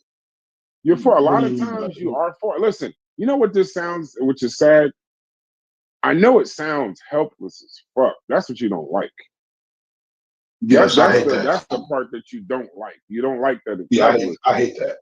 Right, but the keep going. Sometimes just he hate the reality of the situation. Yeah, sometimes it's the Abraham Lincoln shit. Like, just don't go backwards. Just keep. If you gotta slow down, you might gotta pause for a second. And then sometimes you be able to run fast and move fast, and you feel like everything is going great. But just as long as you got the reality that you can't go backwards, I never take a step back. Then I think you're doing the Lord's work at that point. I don't think that you I don't think everything has to be a major victory, especially when you realize we're 60 years removed from the Civil Rights Bill being passed. 60. So, that's why I say I don't even think about me. That's that MLK shit. I think a lot of times, Chef brought this up before, we get so caught up, we thinking that it's got to happen in this lifetime. As long as it happens. I'm hearing you. No, I would say that the reality of you putting all those adversities together, that it could seem helpless, but the actual reality, like, are you saying that we actually are helpless? Is that the reality? I'm not saying that we're helpless. All I'm saying to you is, I'm not saying we're helpless. All I'm saying to you is, the route that you're going by going full blown, remember you're 12, 13% in America. Part of that book with Charles Blow, people don't talk about, his whole idea was we need to move south and create a voting block. That was part of it. We need to dominate an area, even at 12% of us in America. Most people didn't read the book. The book, his grand plan is that us as the 13% in America, it's not like FBA, it's move south. So that at a bare minimum, there's a region of the country where we can control the politics, we can control the economics, we can control the civics, and then in and of ourselves, create a voting block, create a foundation.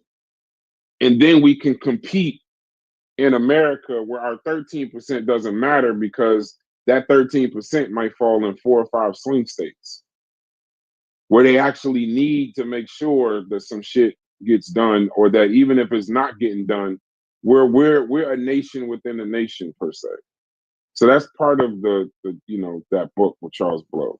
But what you're saying, we're very we're 12-13%, but if you spread us across America, we're very diluted. It's one of the biggest weaknesses we have. Not the 12%. 12% is a lot. That's 10% of America. But if you spread that out all over the 50 states and economically and politically, and then we're marrying, so some of us that's black, that's me with the racist shit I be saying about, you messing with white people per se. I'm not knocking what you want to do. That's your business, but you're moving the goalposts. The richest athletes of us are, it seems to be, unless it's just forced in our face, but in mass, it seems like they prefer white people as their partners. You're diluting, this is my little racism, I agree, but you're diluting certain things. So even a lot of the money that should stay in the community is going out of the community per se. So, there is a plan, right? But it's just not, it ain't helpless. But I agree with a famous conscious community person who said sometimes the shit is so daunting. If we knew how daunting it was, we'd just break and fucking run. We'd stand up from our jobs, stand up from our homes, and just fucking run.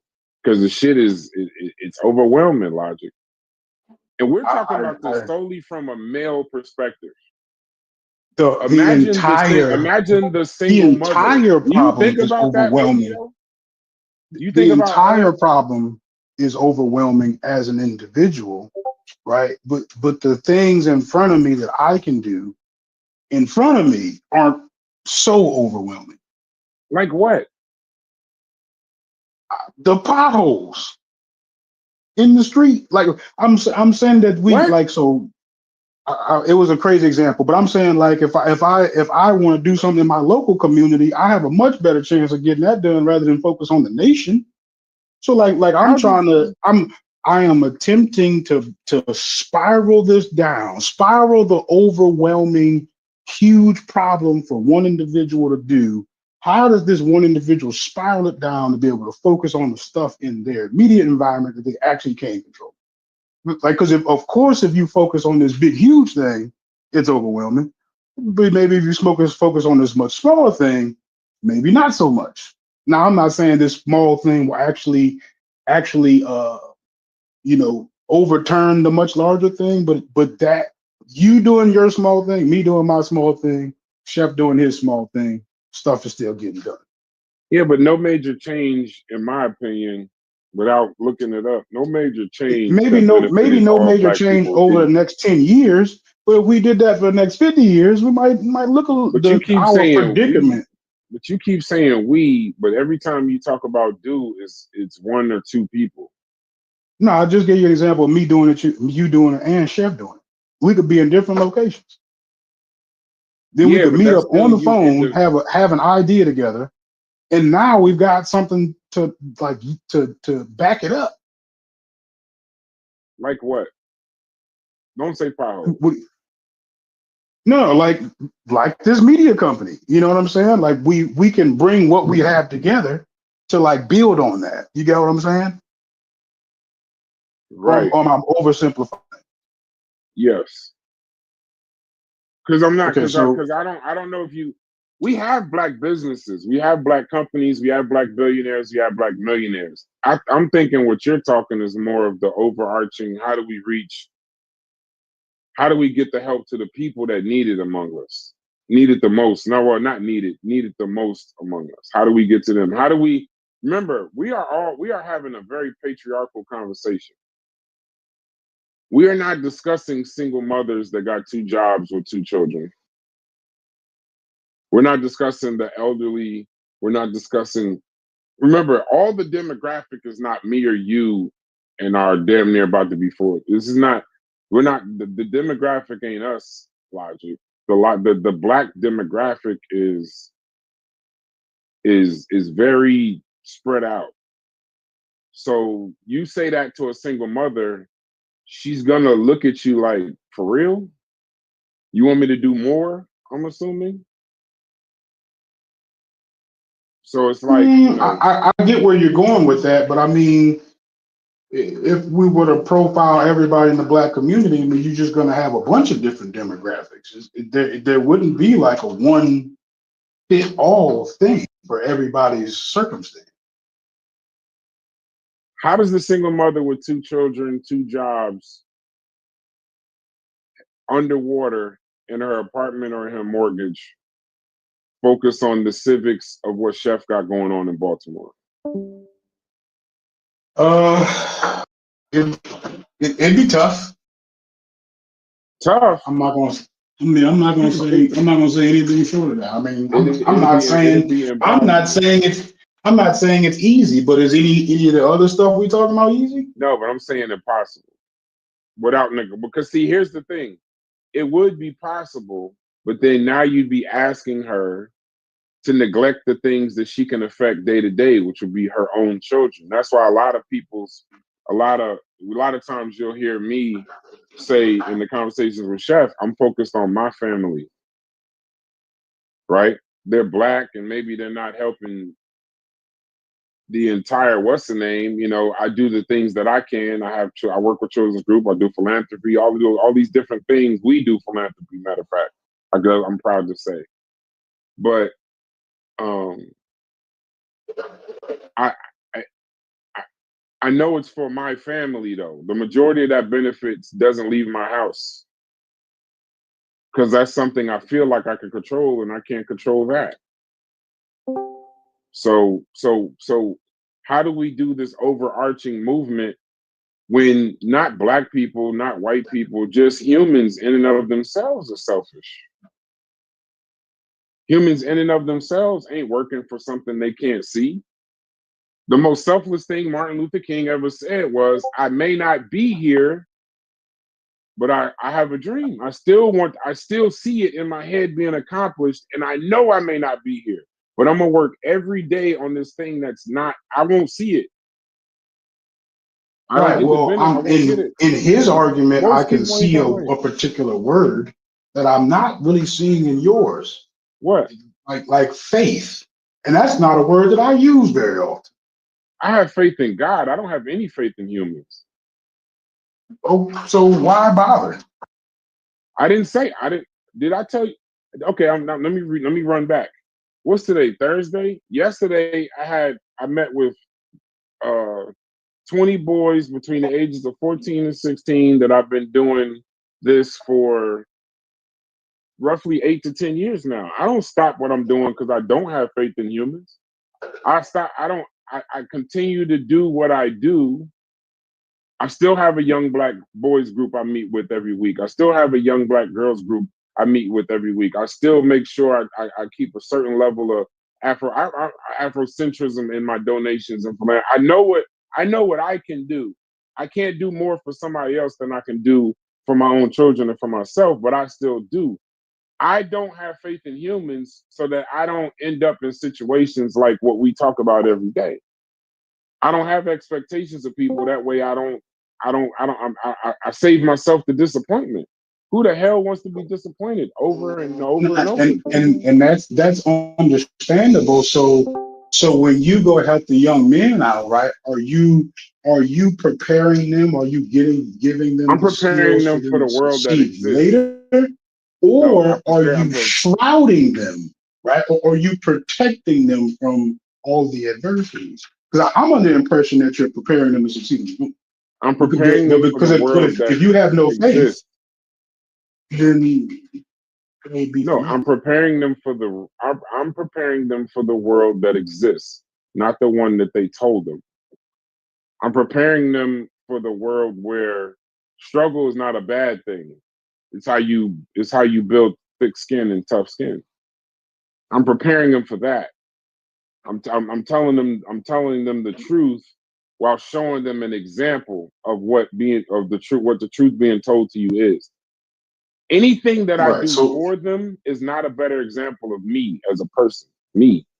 So in all honesty, if you had a young man that you knew was interested in politics, would you tell him what you just told me about Yeah, politics? no, not would Be I like have. so. Oh, all right. So okay. So to me, I would assume that approach would be discouraging. So how did it actually work No, out? it's not discouraging. It's encouraging. So you know how to fight. Don't like listen. Do you know most people all I they don't remember ever you tell leaving black no room to fight. Maybe I might have misheard no, that. I no, don't remember you leaving much room for. you know how to fight. Bro, okay, so then you're not listening to the whole story. When I tell you most people only tell black people how you fix this is you just gotta go vote. I'm the one that says that's the easiest part. You gotta go do the civics. You got to go out into the like if you really trying to get a change in your local politics, you can your sheriff lives in your community. Your fire chief lives in your community. Head of sanitation lives in community. Go see them. Go to their house. I'm not the motherfucking pie in the sky guy telling everybody, all you got to do is vote. Vote Kamala Harris. Vote Joe Biden. Vote Obama. I'm not the guy that tells you that. I'm the guy that tells you that there's actual work. If work is discouraging, you wasn't going to help us anyway. I'm not going to be the person that says we can. I'm going to tell you what it costs, and this is what we got to do. I don't have time to tell you we could. No, I'm not selling the I feel black you, but Power shit. I don't remember exactly what you said, but I'm paraphrasing. It was something to the idea of like, so how do you get in politics knowing that you got all of this adversity, in front of you, you coming into it with all, with this pure intentions, and you run into the business side of politics. That was like me paraphrasing it, kind of sort of. The same way you get So out of I'm bed every day. The same way. The same. You just like you said. You just keep doing it. And then you get small victories. For us, I hate to say, it's gonna be small victories. We don't get a lot of large victories as a people in this America. We just don't. Not politically. yeah, well, now we're saying the same thing. We're talking about focusing on small victories, No. individuals. But I'm saying no. But I'm not saying what you're saying is get into politics to somehow. Are you saying some kind of black agenda? No, I'm more so saying have a larger representation in both politics and like the higher side of business to where at least you have people who will represent your values in those higher places. So If you it get worked more like of that, them, Logic, you have better we would have chances. solved a lot of shit a long time ago, bro. Yeah. This shit is Politics about don't bread, work like bro. that, Logic. The best Yeah. thing, and I'm gonna be real brief. I don't have a lot of time. The best No, thing, take your if time. black folks were serious on changing the political landscape of things, we would come together. We would take some bread, put about 300-400 million in an account if we can, find our candidate and be like, hey, bro, we got this for you if you're willing to come in here and shake shit up. Until we got skin in the game and money on the table, we ain't getting a goddamn thing. And that's just what it is in America. He ain't lying. And then also fully expect that candidate once he get into office, you better hope somebody with $1 billion don't take that motherfucker from you. Because like at the end of the day, Logic, I'm telling you, even in politics, it's the rooms you can't get in that make the decisions, Logic. It ain't that easy just to say politics. And we paid 30K Even local twice politics, for a it's plate certain rooms that to money talk to don't. Yeah. What'd you Barack say, Sam? Obama. We paid $30,000 for a plate 2 times to sit down and talk to Barack Obama in a room full of other rich and prominent motherfuckers. And when you hear what they talk about in there, they don't give a flying fuck about what's going on in impoverished communities and shit like that. Real talk, bro. Not playing. That's it. Yeah. We can't, That don't surprise me. money can't, what he's saying though is money can't get you into the rooms to get these changes that you're looking for. Access. We don't, it's the get how to play golf, not to fucking be the next Tiger Woods.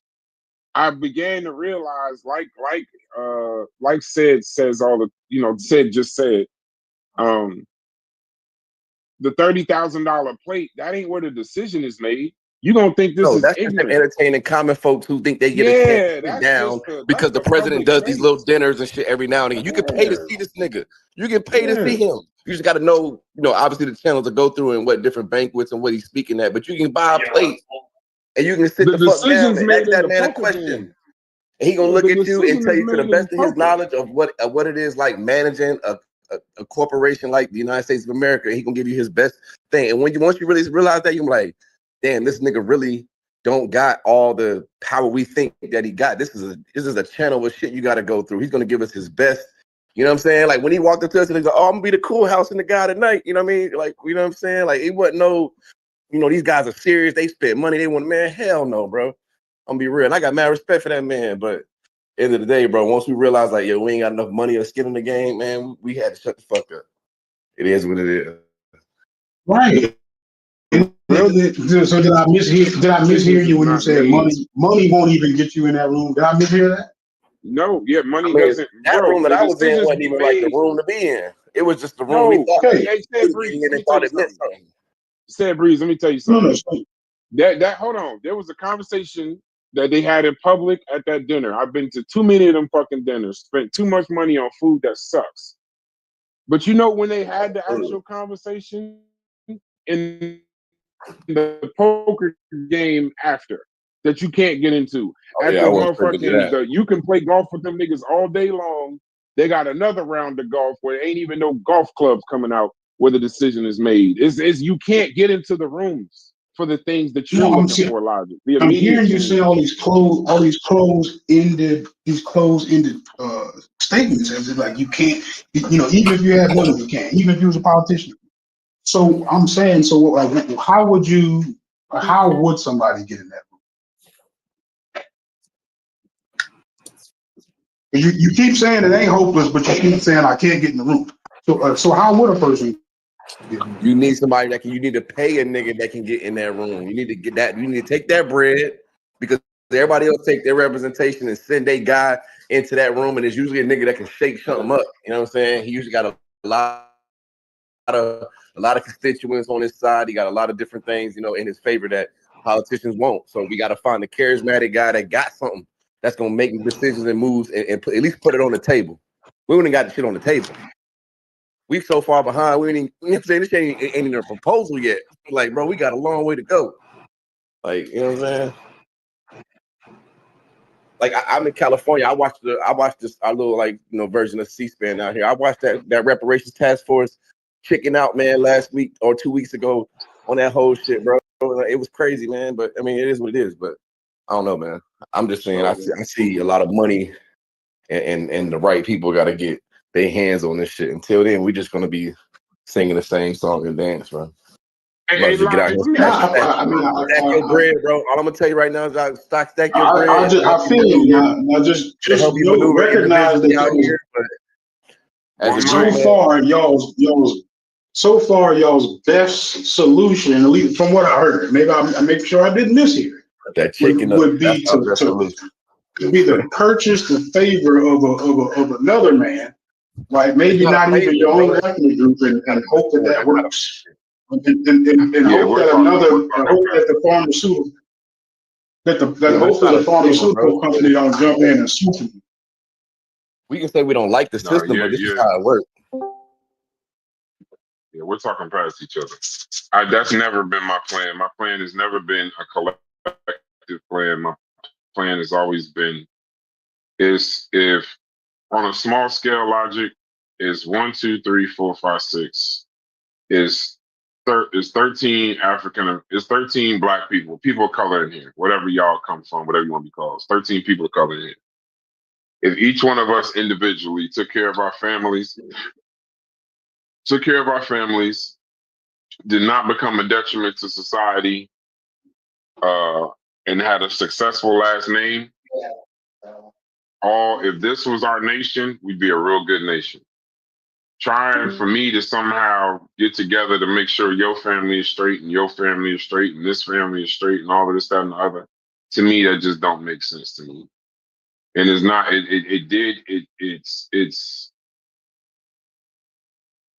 It's not. And then I don't know. I always fall back on logic. This is where I go. Maybe I'm burnt out on the type of shit. I just know I can. The best way to help the poor is not to become one of them. And I think if everybody had that sentiment and had that a sheer focus of self determination, the self can help the we. The self can help the group. But you get called. There's a certain level of sacrifice. I can't care about you, Logic, more than I care about me. I can't. Of course not. That doesn't make sense. And now somewhere along the line, I got confused too, because a couple seconds ago you were just asking me about, so what does that leave for Juanita with the 2 kids? You know what I'm saying? The 2 jobs. You know what I'm saying? Like, no, because what it means. I don't know who Juanita is, but what I'm saying is, as a man, I'm well-rounded enough to recognize that when a bunch of men are sitting in a room talking about something, most times a woman gets left out. So when we're telling people that what they can do and what they can do and what they should do and all this, that, and the other, in the very same token, the very same thought, I think that men don't have the capability, in my opinion, to talk to speak to the ills of the entire community. And so while we're having this conversation, I just want to recognize that while you're saying get out, get into civics, do this, that, and the other, you can't be talking to her. You can't be. You cannot be talking to. I don't know how every time y'all have these conversations, though, y'all skip over organizing in the workplace.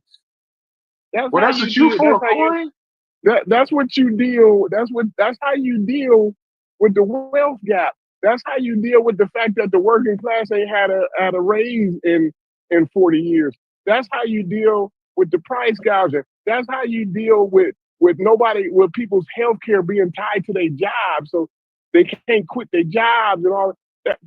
It's a lot of organizing in the workplace. What y'all say? 60% of the work of working Americans go to work. 60% of America, roughly 60% of America, does not make a living wage. For real, Corey, you do that shit so well. At this point, you do that shit so well. I feel crazy trying to even have that angle with you in the room.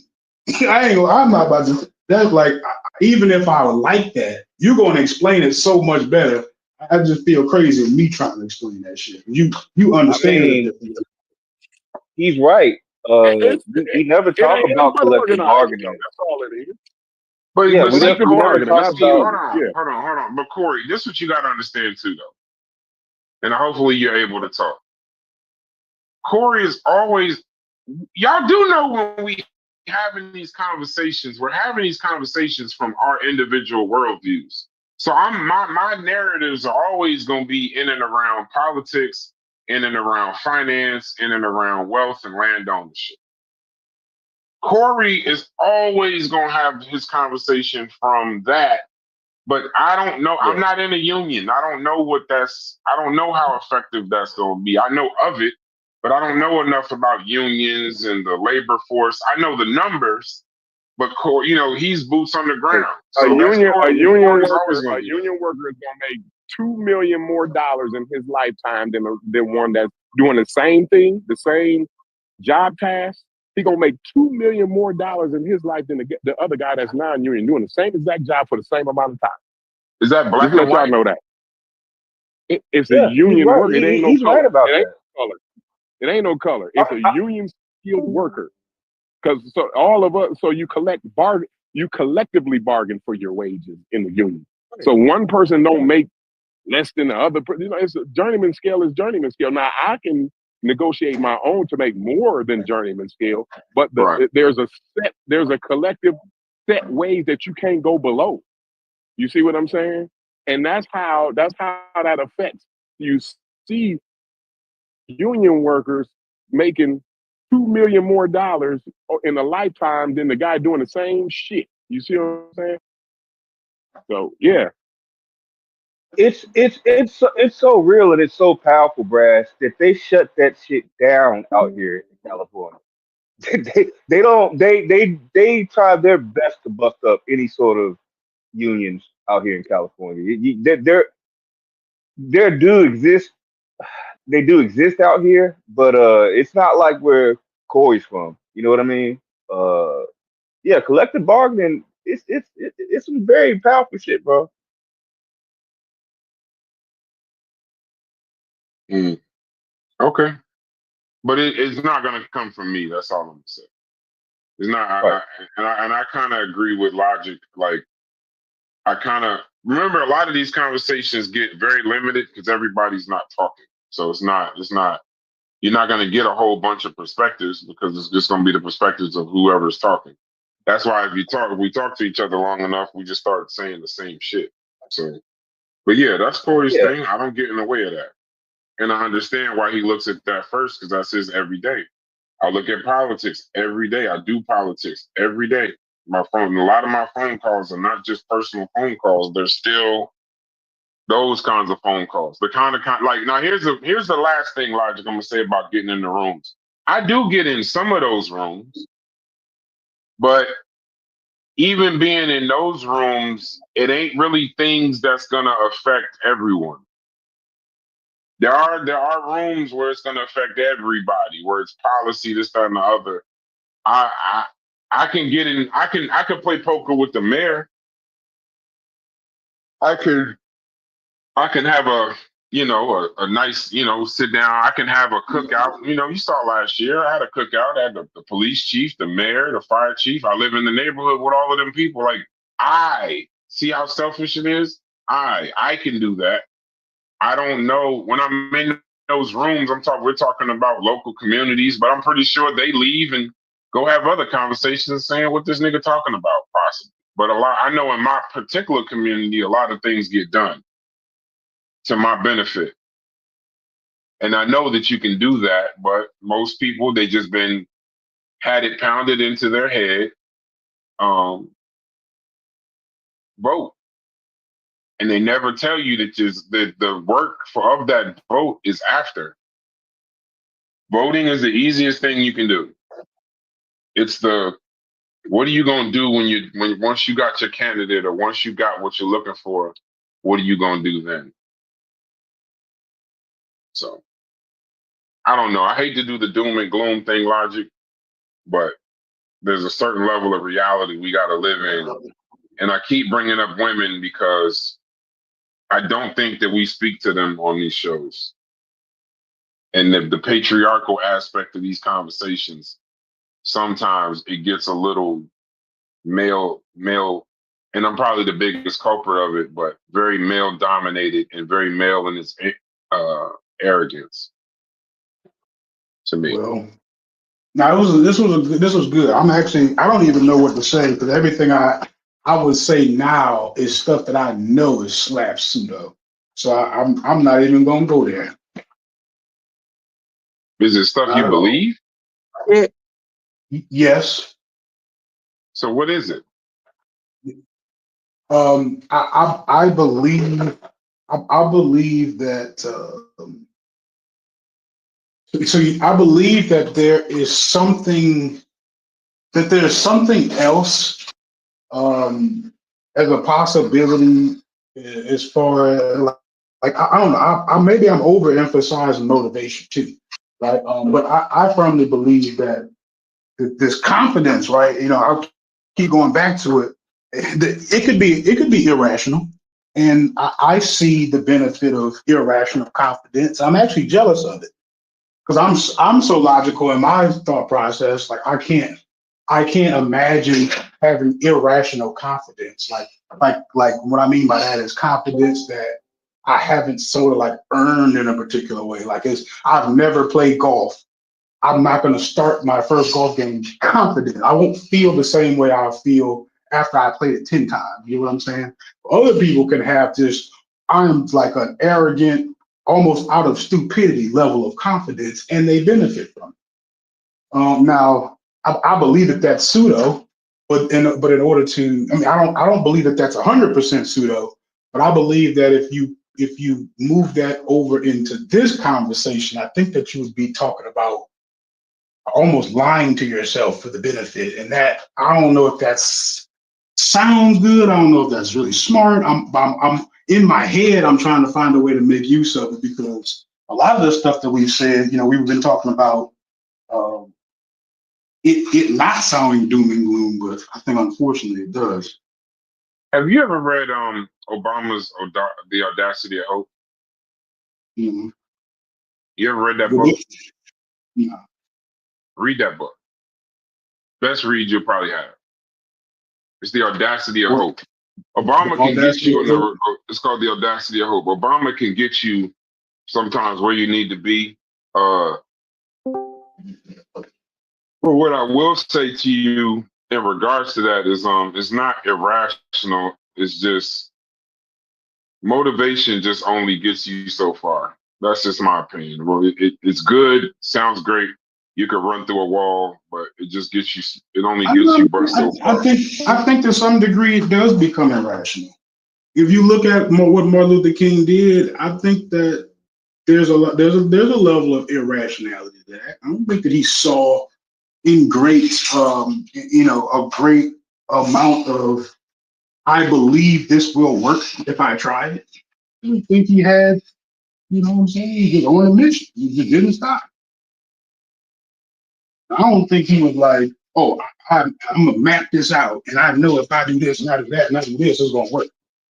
I don't think that's me. That could be me.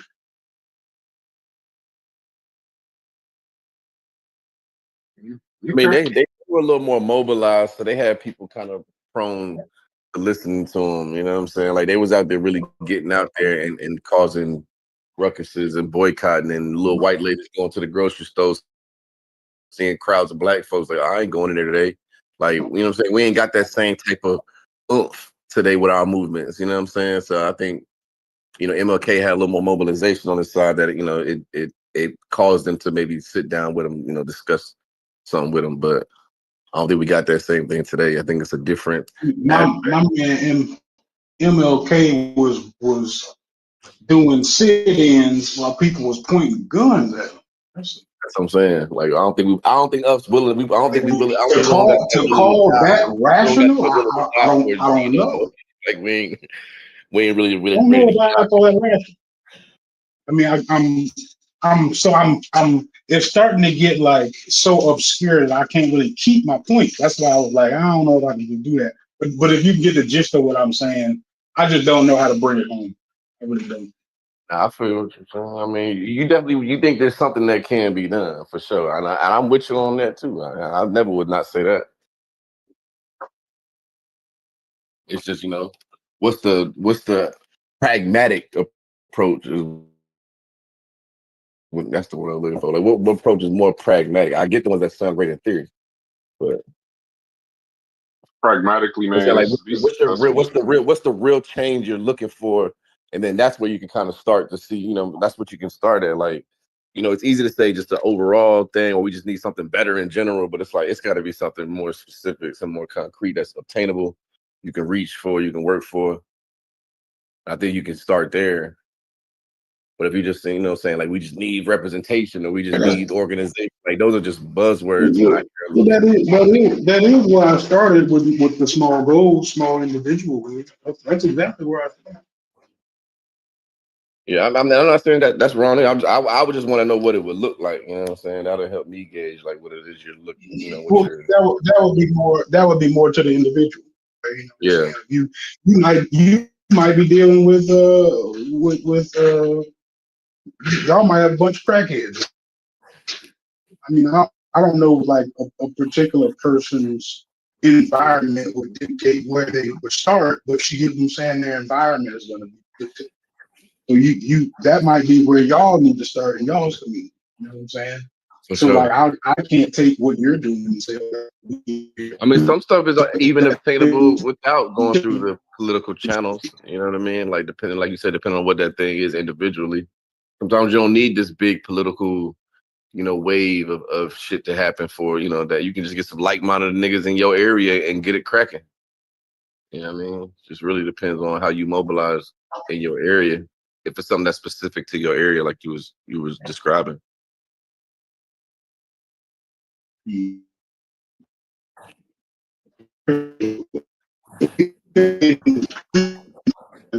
But I'm just on a national level, it'll be difficult to think we just gonna go up in there and just have them folks just get to change and shit. Like, nah. That's gonna take a lot of Surrender. time, bro. Like, you know what I'm saying? Like, we straight up asked, like, when we went to talk to that man, bro, we straight asked, like, what's up with the? Because you know, everybody was in there was like, you know, you had people in there like, you know, they got their topics on China and they go around the table. It's like 17 people. They go around, they get to us. We talking about some police brutality, man. Everybody damn near turned their head. You know what I'm saying? The man looked at us like, man, you know, I got the body cameras. That's what I'm about. And when he talks, it sounds like he's managing a corporation. Like, man, I got the body cameras. You know, I got this. I get pushback from the this, and that. A lot of these things ain't bipartisan, boom, boom, boom. Like, he gave us the whole spiel, but it's like, you know, I'm like, oh, when we really looked at it, we're like, damn, like, this shit ain't what we really thought. You know what I mean? Like, we were just a bunch of young niggas with a couple dollars to spend, thinking we can go up in here and do, and then we ain't fucking matter. You know what I'm saying? Yeah, that's when you realize, dang, He ain't he mad can't about a do as much as motherfucking I thought thing. he could. Yeah. It was just like, oh, I'm gonna be the cool dude in the house tonight, man. Can't wait to tell you know what I'm saying? It was like, yeah, I got the body cam, I did what I could, fam. Like, you know, and we agree. We're like, all right, I guess you kind of did what you could, but describe it based on how you described it, it's like, you know, thinking you're just gonna come out here and just change niggas to stop killing unarmed black men is just, you know what I mean? That's a pipe dream. Crazy. Like I said, man, it's about, you know, mobilizing in your region, your area. You can get a jump in without going through some political channel. I still say the best strategy is, man, just go out there and do the best you can. A bunch of if our entire race individually went out and did the best that we could, I think we find our way to some kind of solidarity and collective success. I think that's where it's at. I think go out there and do the best you can. If you do it, I do it. Like I told you, if this was a nation, all 12 of us in be a great nation. I think we can extrapolate that out in numbers. And at a bare minimum, our children will be good, that'll multiply, and it will be fine. And we wouldn't get so bogged down with naysayers, even amongst our own color, because we'd be too busy doing. I agree. But unless y'all got a topic, we'll stop the recording.